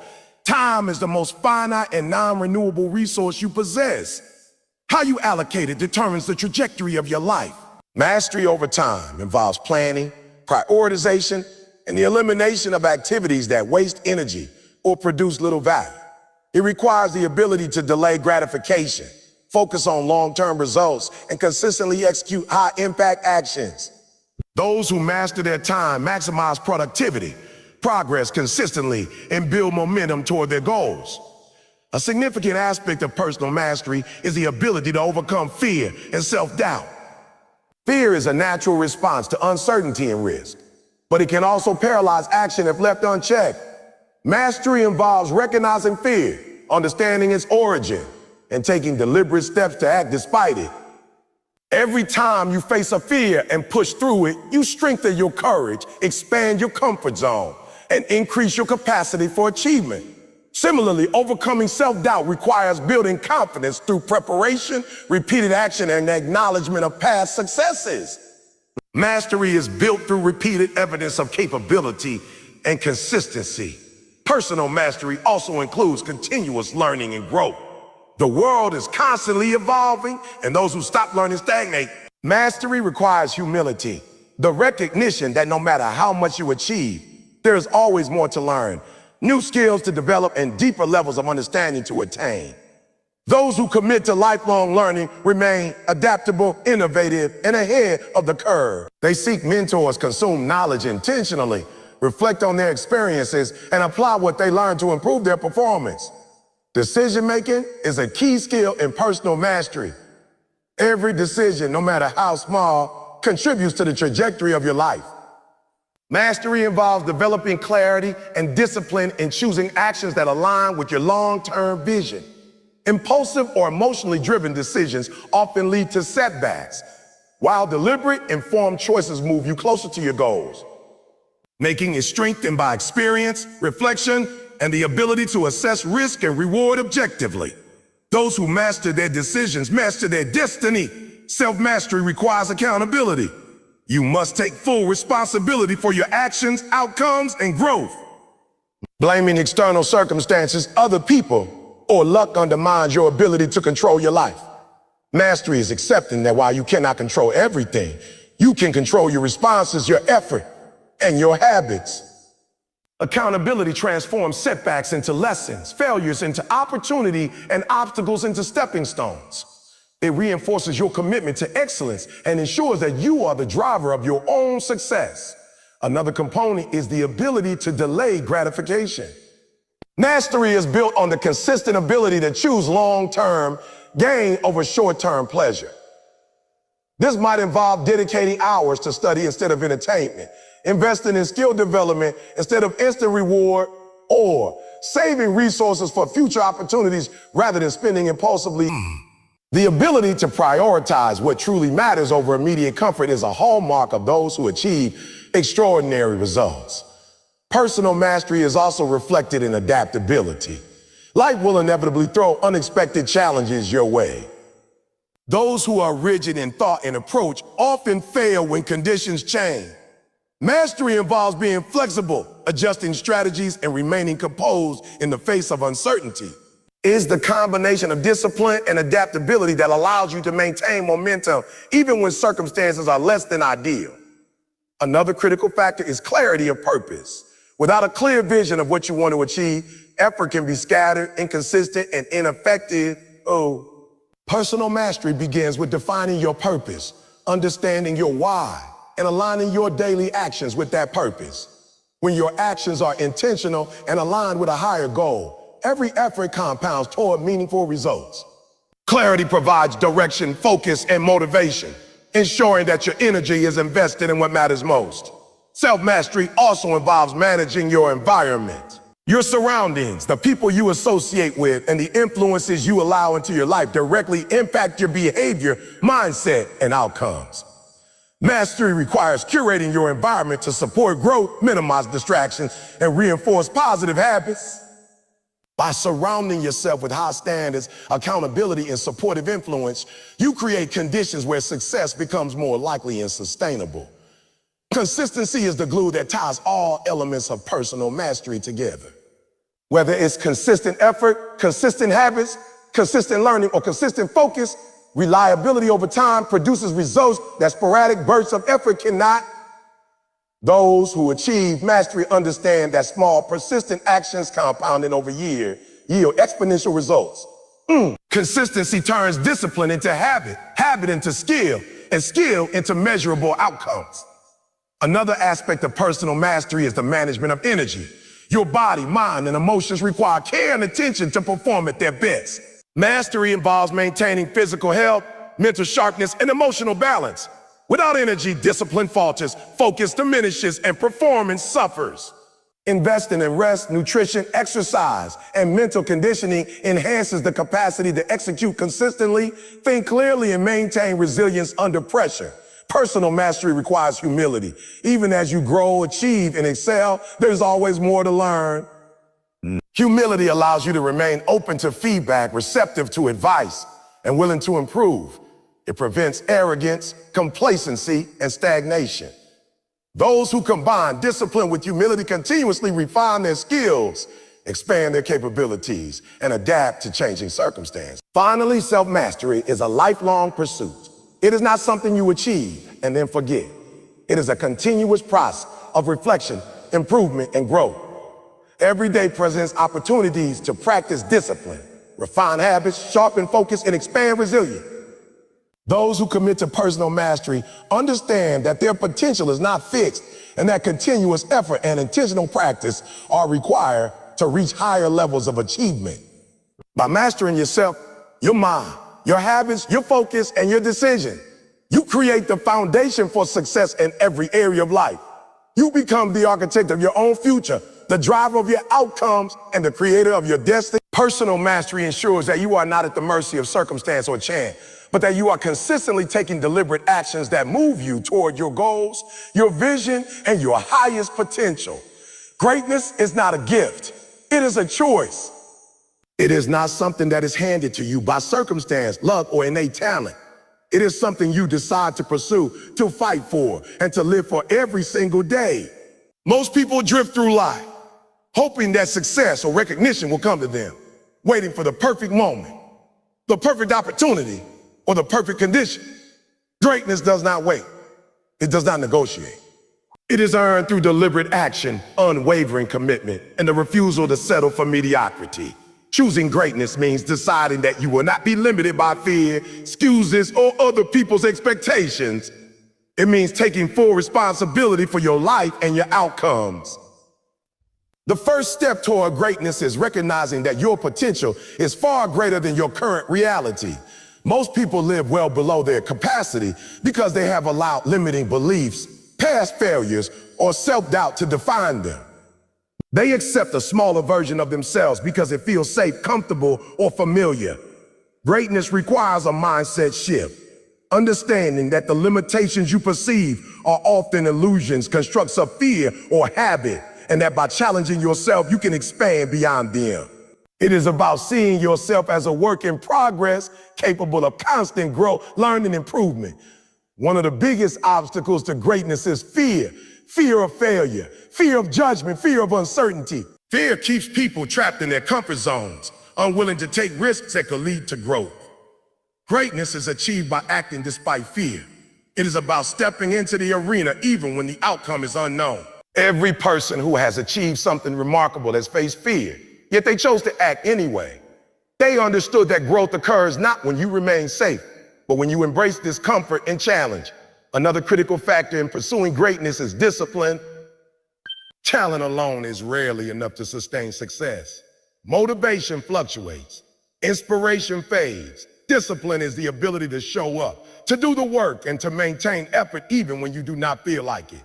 Greatness requires daily commitment, persistent effort, and a willingness to follow through on your intentions regardless of circumstances. It is the consistent practice of doing what needs to be done, not what is convenient, easy, or enjoyable in the moment. Greatness is also about vision. Without a clear picture of what you want to achieve, you are likely to drift, reacting to circumstances rather than creating your own path. Vision gives direction, focus, and purpose. Provides the why your actions and fuels the energy required to overcome challenges. People who achieve greatness are not aimless. They know where they want to go, why it matters, and they align their daily actions with that vision. Vision becomes a compass that guides every choice, every decision, and every sacrifice. Persistence is an inseparable companion to greatness. Most people give up too soon. They encounter obstacles, experience setbacks, or fail to see immediate results, and they quit. Greatness is achieved by those who refuse to quit, who keep moving forward despite adversity. Persistence is the ability to endure, to adapt, and to continue taking action, even when progress feels slow, invisible, or uncertain. It is the knowledge that the journey toward excellence is long and often difficult, and that sustained effort is the only reliable path to lasting achievement. Failure is another essential component of greatness. Many people fear failure so deeply that they avoid taking risks, trying new things, or stepping outside their comfort zone. Yet failure is not the opposite of success. It's part of the process. Every mistake, setback, or disappointment contains lessons that can accelerate growth. Those who achieve greatness view failure as feedback, as information, and as a necessary step on the path to mastery. They do not internalize failure as a reflection of their worth. They use it as fuel to improve, adapt, and persist. Self-awareness plays a crucial role in the pursuit of greatness. Understanding your strengths, weaknesses, habits, and tendencies allows you to maximize your potential and address areas that need improvement. Greatness is not about pretending to be perfect. It is about knowing who you are, being honest about where you fall short, and taking deliberate action to become the best version of yourself. Self-awareness enables reflection, accountability, and the continuous refinement of skills, strategies, and mindset necessary for extraordinary achievement. Another characteristic of those who achieve greatness is humility. Humility does not mean thinking less of yourself. It means thinking of yourself less and recognizing that there's always more to learn, more to improve, and more to achieve. Humble individuals are open to feedback, receptive to advice, and willing to acknowledge that they do not have all the answers. Humility allows for growth because it keeps you curious, adaptable, and teachable. Greatness is rarely achieved in isolation. It is often the result of learning from others, collaborating, and seeking guidance from those who have walked the path before you. Greatness also requires focus. In a world full of distractions, it is easy to lose energy and attention on things that do not matter. Focus involves identifying high-leverage actions, those that produce the most significant results, and committing fully to them. It is the discipline to say no to low-value activity, negative influences, and unproductive habits.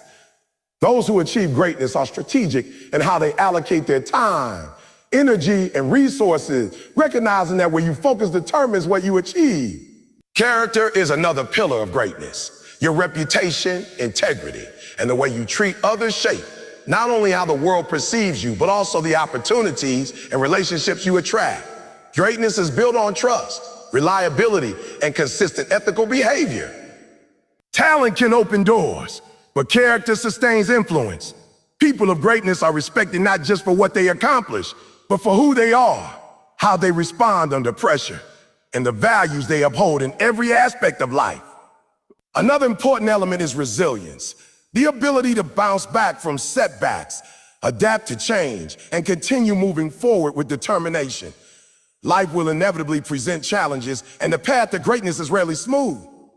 Those who achieve greatness are able to navigate adversity without losing momentum. Resilience involves maintaining mental toughness, optimism, and problem-solving, focus in the face of obstacles. It is the strength to rise after every fall, the courage to keep going when the odds seem stacked against you, and the flexibility to adapt your approach while staying true to your goals. Continuous learning is also essential. Greatness is not static. The world evolves, and those who stop growing become obsolete. Learning involves seeking knowledge, improving skills, reflecting on experiences, and staying curious. It is the commitment to growth that allows individuals to remain relevant, effective, and capable of achieving higher levels of success. Those who achieve greatness constantly expand their abilities, refine their strategies, and embrace opportunities for development, understanding that mastery is a journey rather than a destination. Time management and prioritization are critical in the pursuit of greatness. Every day presents countless choices about how to spend your time. Those who achieve greatness recognize the value of time and allocate it intentionally to actions that align with their vision. They avoid procrastination, eliminate distractions, and invest in activities with the highest return on effort. Greatness is not merely about working hard, it is about working smart, focusing on what truly matters and consistently executing with purpose. Greatness also demands sacrifice. There is no shortcut that bypasses effort, dedication, or hard work.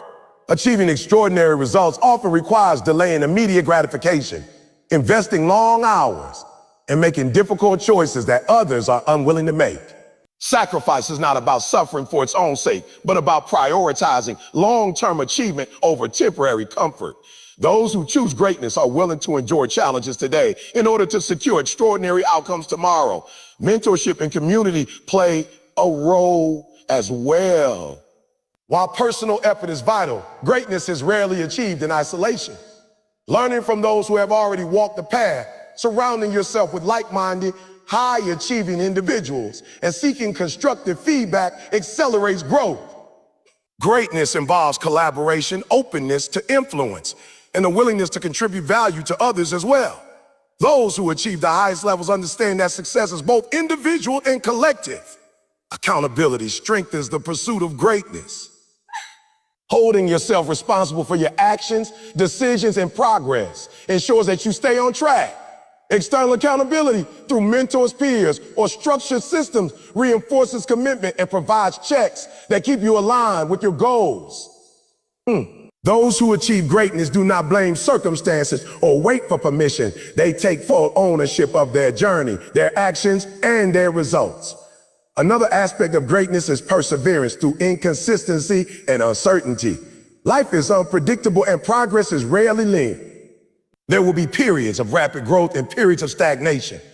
Greatness requires patience and persistence, the understanding that setbacks, delays, or failures are part of the process.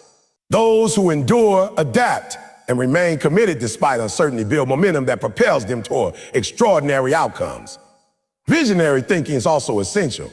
Greatness involves seeing beyond the present circumstances, imagining what could be, and taking deliberate steps to create that future. It requires the courage to challenge norms, innovate, and pursue possibilities that others cannot see. Vision fuels motivation, guides decisions, and inspires action. Those who achieve greatness are not content with mediocrity. They aim higher, think bigger, and strive for impact that transcends themselves. Self-belief is a driving force. Greatness requires confidence in your abilities, even when others doubt you. Self-belief is cultivated through preparation, action, and repeated proof of capability. It allows you to take risks, embrace challenges, and step into opportunities that others shy away from. Without self-belief, fear dominates and potential remains unrealized. Those who achieve greatness understand that belief in themselves is the foundation upon which action, perseverance, and resilience are built. Greatness is also characterized by contribution. True achievement is not measured solely by personal gain, wealth, or recognition. It is measured by the impact you create, the value you provide, and the difference you make in the lives of others. Those who achieve greatness lift others as they climb, mentor, inspire, and create legacies that endure beyond their own accomplishments. Contribution multiplies success and provides meaning that elevates achievement from personal satisfaction to enduring significance. Finally, greatness is a choice made consistently over time. It is a daily commitment to act with intention, to pursue excellence relentlessly, and to refuse to settle for less than your potential. It requires discipline, resilience, vision, self-awareness, focus, humility, and the willingness to endure discomfort and uncertainty. Greatness is not reserved for a select few. It is earned by those who choose to embrace their responsibility, rise above mediocrity, and dedicate themselves fully to the pursuit of their highest potential. Choosing greatness means deciding that mediocrity is unacceptable. It means committing to a life of continuous improvement, persistent effort, and intentional action. It means embracing challenges as opportunities, setbacks as lessons, and effort as the pathway to extraordinary achievement. Those who choose greatness live intentionally, act courageously, and strive relentlessly, knowing that the measure of their life is not in potential, but in execution, perseverance, and impact. Success is not defined by luck, circumstance, or the opportunities that happen to fall into your lap. True achievement comes from a mindset that refuses to be limited by obstacles, fear, or doubt. It is a mindset that chooses action over hesitation, persistence over quitting, and vision over short-term distractions. Many people look at others who are successful and assume that they simply had an advantage or were in the right place at the right time. The truth is, success is rarely accidental. It is the product of intentional effort, discipline, and the refusal to settle for anything less than your full potential. The first step in cultivating this mindset is taking responsibility for your life. Too many people live in a state of blame, pointing to external circumstances, other people, or bad luck as the reasons they have not succeeded. But the reality is that while you cannot control everything, you can control how you respond. Personal accountability is the foundation of empowerment. When you stop blaming and start acting, you reclaim control over your outcomes. Every decision, every action, and every habit becomes an opportunity to move closer to your goals. A critical component of this mindset is resilience. Life will inevitably present setbacks, challenges, and failures. Those who achieve do not avoid these difficulties. They embrace them as opportunities to learn, adapt, and grow stronger. Resilience is the ability to persist despite adversity, to maintain focus when things are uncertain, and to continue moving forward even when results are slow to appear. It is what allows ordinary people to achieve extraordinary outcomes. Without resilience, even talent and intelligence cannot sustain long-term success. Equally important is clarity of purpose. You cannot succeed without knowing what you want and why you want it. Vision gives direction to effort and meaning to struggle. People who achieve greatness have a clear understanding of their goals, their values, and their priorities. They do not waste energy on distractions or pursue objectives that are aligned with their ultimate vision. Clarity transforms vague ambition into concrete action, enabling you to focus on the most important steps that lead to real prize. Discipline is another cornerstone of success. Motivation fluctuates, inspiration fades. Discipline is the ability to act consistently, even when you do not feel like it. It is the force that allows you to maintain momentum, establish routines, and follow through on your commitments. Those who develop discipline do not rely on fleeting feelings. They rely on structured habits, strategic planning, and the consistent execution of tasks that move them toward their goals. Discipline transforms potential into results. Action is the bridge between intention and achievement. Many people have ideas, dreams, or goals, but without decisive action, they remain unrealized. Action requires courage, commitment, and a willingness to embrace discomfort. It means showing up, doing the work, and confronting challenges head on. The difference between those who succeed and those who do not is the ability to act decisively and persistent. Small, consistent actions compound over time, creating momentum that propels you forward, even when the results are not immediately visible. Fear is one of the most significant barriers to success. Fear of failure, fear of judgment, fear of the unknown. It prevents people from taking risks that are essential for growth. The mindset of a successful person does not eliminate fear. It acknowledges it and acts anyway. Courage is not the absence of fear. It's the decision to move forward despite fear. Every time you confront fear and take action, you expand your capacity, build confidence, and reinforce the belief that you are capable of more than you previously imagined. Learning from failure is another essential aspect of this mindset. Setbacks are inevitable. Mistakes are unavoidable. The difference lies in how you respond. Those who achieve success view failure as feedback, as a signal to adjust their approach, and as an opportunity to gain knowledge that accelerates growth. They do not internalize failure as a reflection of their worth. They treat it as part of the process. Failure becomes a teacher, shaping strategy, improving decision-making, and strengthening resilience. Focus is vital for maintaining progress. In a world filled with distractions, it is easy to lose sight of what truly matters. Focus involves identifying high-leverage activities, tasks that have the greatest impact, committing your energy to them. It requires saying no to low-value actions, unnecessary obligations, and activities that do not contribute to your long-term objectives. By mastering focus, you maximize the effectiveness of your effort and ensure that every action moves you closer to your vision. Self-belief is another critical component. Confidence in your abilities allows you to take risks, embrace challenges, and persist in the face of adversity. Self-belief is built through preparation, repeated effort, and acknowledgement of past successes.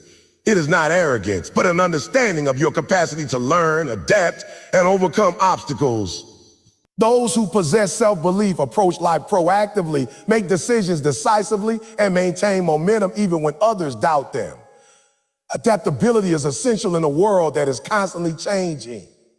Circumstances, opportunities, and challenges evolve, and the ability to adjust your approach while staying aligned with your goals is crucial. Those who are rigid in their thinking or actions are easily derailed.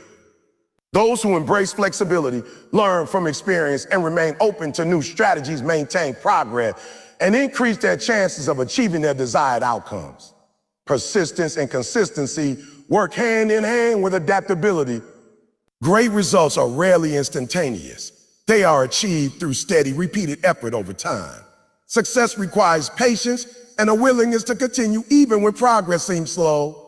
Those who achieve greatness understand that consistency compounds effort, building skills, credibility, and momentum that eventually lead to significant breakthroughs. Accountability reinforces this mindset. When you hold yourself responsible for your actions, outcomes, and growth, you increase your likelihood of following through. Accountability creates a structure that encourages discipline, focus, and deliberate action. External accountability through mentors, peers, or structured systems provides reinforcement and perspective, ensuring that you remain aligned with your long-term vision. The ability to manage energy is another vital aspect. Physical, mental, and emotional energy are finite resources that determine performance. Maintaining high levels of energy requires taking care of your body, cultivating mental clarity, cultivating managing stress. Those who succeed optimize their energy, allocating it to the most impactful tasks and ensuring that they can operate at peak effectiveness consistent. Humility is a quality that supports growth within this mindset. While confidence and self-belief drive action, humility keeps you teachable. It allows you to acknowledge gaps in knowledge, seek feedback, and learn from others. Humble individuals remain open to new ideas, continuously refine their skills, and avoid the complacency that often accompanies early success. Gratitude and perspective are also essential. Recognizing progress, appreciating resources, and acknowledging support from others keeps motivation high and prevents burnout. Gratitude reinforces the mindset that effort and discipline are worthwhile, and perspective helps you navigate challenges without losing sight of long-term goals. Those who maintain this balance are more resilient, focused, and capable of sustaining effort over time. Decision-making is another critical skill. Every choice, no matter how small, contributes to your trajectory. The mindset of success involves making decisions that are deliberate, informed, and aligned with long-term objectives. Avoiding impulsive or reactive choices reduces wasted effort and positions you for consistent progress. Those who achieve consistently refine their decision-making process, learning from past outcomes and applying lessons to future action. Visionary thinking separates those who achieve from those who drift. A clear, compelling vision provides the motivation to endure setbacks, the clarity to focus on the right actions, and the guidance to prioritize efforts effectively. Vision allows you to see possibilities beyond your immediate circumstances, to innovate, and to pursue goals that others may consider unrealistic. Those who cultivate this mindset approach life proactively, creating opportunities rather than waiting for them to appear. Networking and community can enhance this mindset as well. While individual effort is critical, no one succeeds entirely alone. Surrounding yourself with supportive, driven, and knowledgeable people accelerates growth, provides accountability, and offers opportunities for learning. Collaboration. Mentorship and constructive feedback amplify your efforts and create an environment conducive to success. Continuous learning is a hallmark of this mindset. The pursuit of improvement, skills, knowledge, and understanding ensures that you remain relevant, capable, and adaptable. Those who stop learning stagnate, while those who commit to growth remain agile, innovative, and prepared to seize opportunities. Learning transforms challenges into insights and experience into expertise. Another essential aspect is delayed gratification. Choosing long-term benefit over immediate pleasure is a consistent theme among those who achieve lasting success. This requires discipline, foresight, and a clear understanding of priorities. By investing effort now, even when the rewards are not immediate, you set the stage for compounding results that significantly surpass short-term gains. Accountability, focus, resilience, adaptability, self-belief, humility, and persistence are all interconnected components of this mindset. They reinforce one another and create a self-sustaining system that enables consistent achievement. Those who cultivate these qualities navigate challenges effectively, maintain momentum, and maximize the impact of their efforts. Finally, this mindset is about action and execution. Knowledge, vision, and planning are meaningless without consistent, deliberate action. Every day presents choices to act or procrastinate, to push forward or give in to comfort. Those who adopt this mindset consistently choose action, take responsibility for results, and refuse to settle for mediocrity. Action compounds over time, and the results of sustained effort are what define greatness. In conclusion, the mindset of success is deliberate, disciplined, and resilient. It embraces responsibility, clarity, focus, persistence, and adaptability. It requires self-awareness, humility, gratitude, and vision. It prioritizes action over hesitation, learning over stagnation, and long-term achievement over short-term comfort. Those who cultivate this mindset create a foundation for extraordinary results, transforming potential into reality and turning challenges into stepping stones toward lasting success. Success is never an accident. It is not the result of luck, random opportunity, or simply showing up and hoping for the best. True success is intentional, purposeful, and built on a foundation of consistent action, disciplined effort, and a mindset that refuses to accept mediocrity. Many people spend their lives wishing things were different, waiting for circumstances to align perfectly, or hoping that someone else will hand them what they want.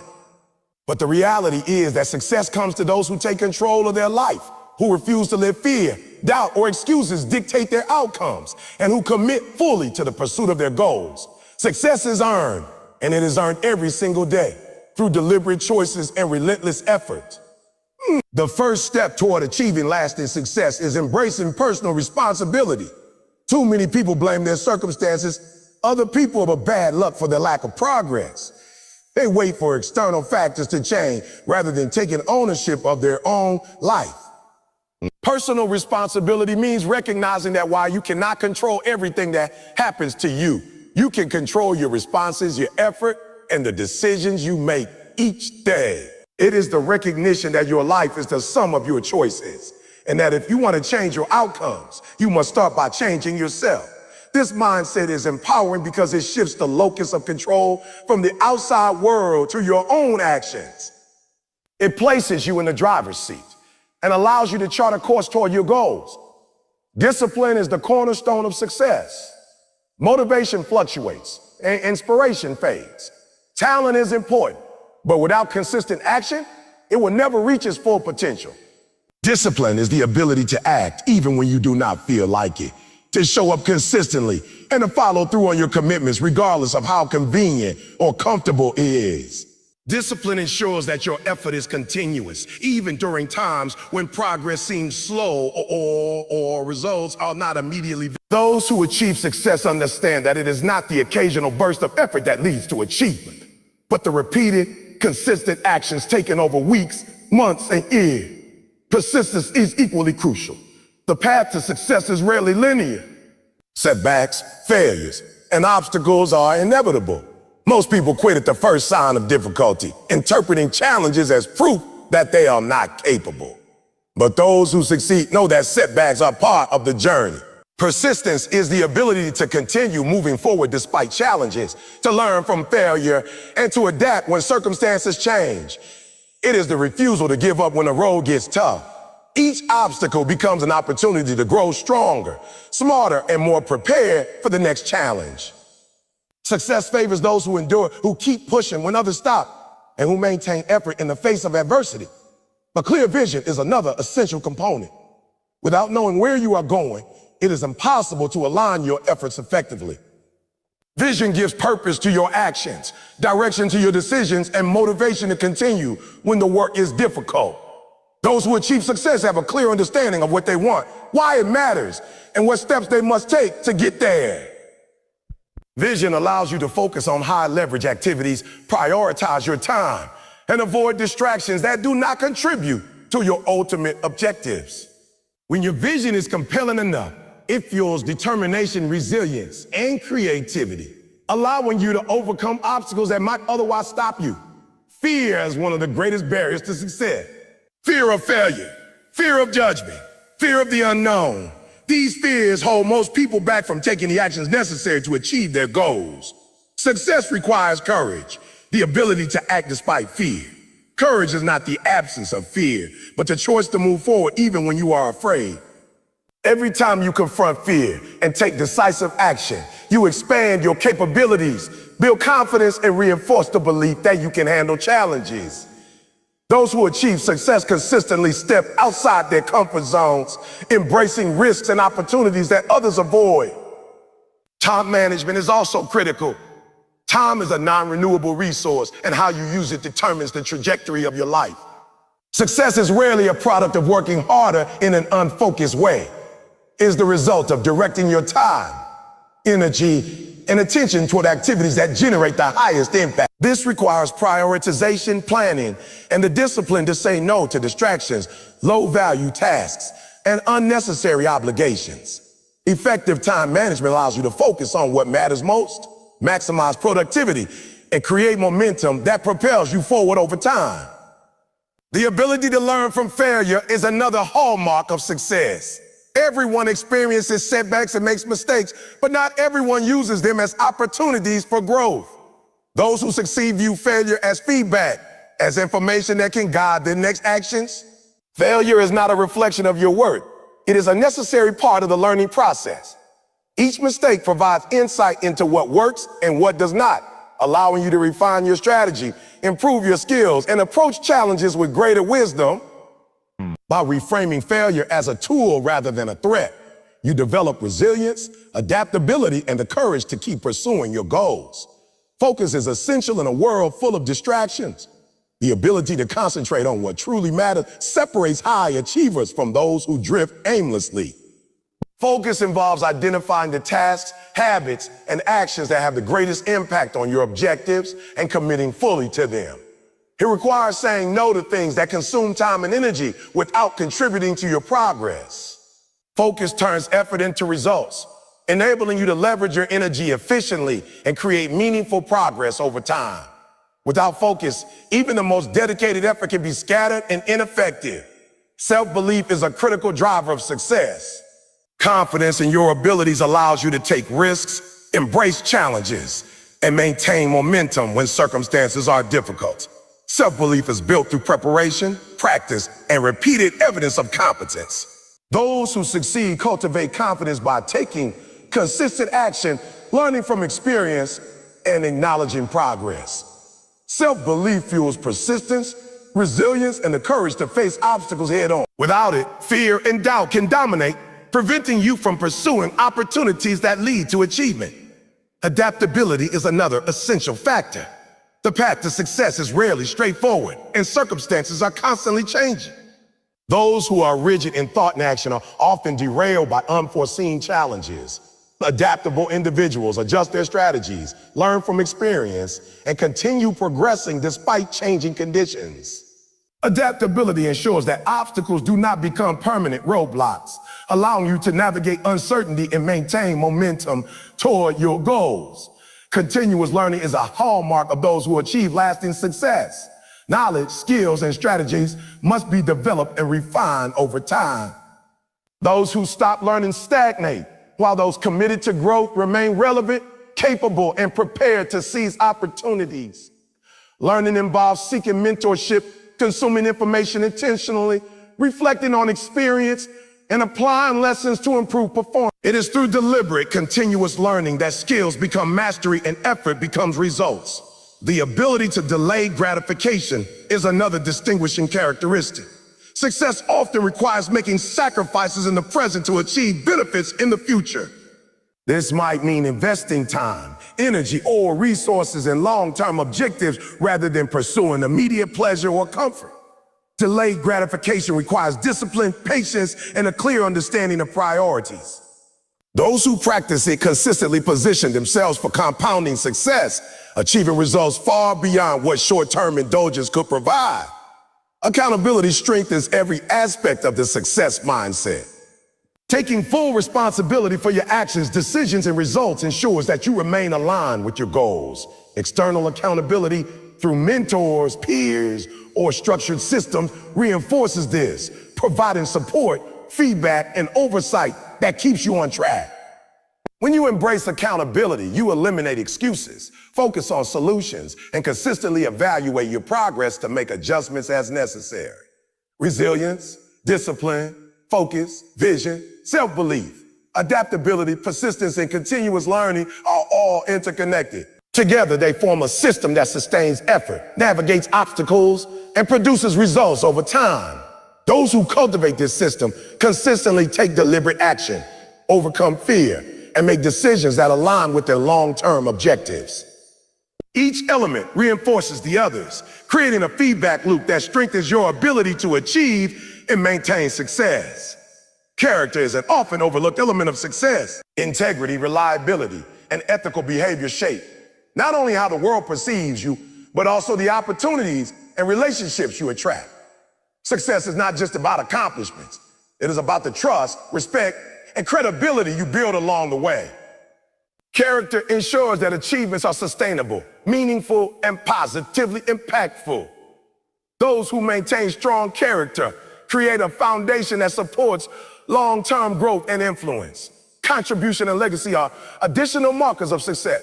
True achievement is not measured solely by wealth, recognition, or personal satisfaction. It is also measured by the impact you create, the value you provide to others, and the difference you make in the world. Those who achieve at the highest levels lift others as they climb, mentor, inspire, and create opportunities for growth. Success multiplied through contribution is enduring and meaningful, leaving a lasting impression beyond individual accomplishments. The mindset of success is deliberate, intentional, and proactive. It involves taking responsibility, embracing discipline, persisting through setbacks, maintaining focus, cultivating self-belief, and committing to continuous growth. It requires resilience, adaptability, patience, and a willingness to embrace discomfort and risk. Success is not an endpoint. It is a journey, a daily practice, and a series of choices made consistently over time. Those who achieve lasting success understand that their results are the product of the decisions they make, the actions they take, and the mindset they cultivate. They approach life with intention, courage, and relentless commitment, refusing to settle for mediocrity. They learn from failure, adapt to challenges, and consistently invest in the skills, habits, and strategies that create long-term results. Success is earned through action, perseverance, and the disciplined application of effort toward a clear vision. It is a product of mindset, preparation, resilience, and learning. Those who cultivate these qualities build momentum, overcome obstacles, and achieve outcomes that far exceed the expectations of those who rely solely on talent or luck. Every day presents opportunities to move closer to your goals, and success is the sum of the consistent choices you make in pursuit of them. True success is not passive. It requires deliberate effort, focus, and the courage to act. It is achieved by those who refuse to wait for conditions to be perfect, who take responsibility for their lives, and who commit to the continuous pursuit of improvement and impact. The mindset of success transforms potential into achievement, vision into reality, and effort into lasting results, ensuring that the outcomes you create are a reflection of your highest capability.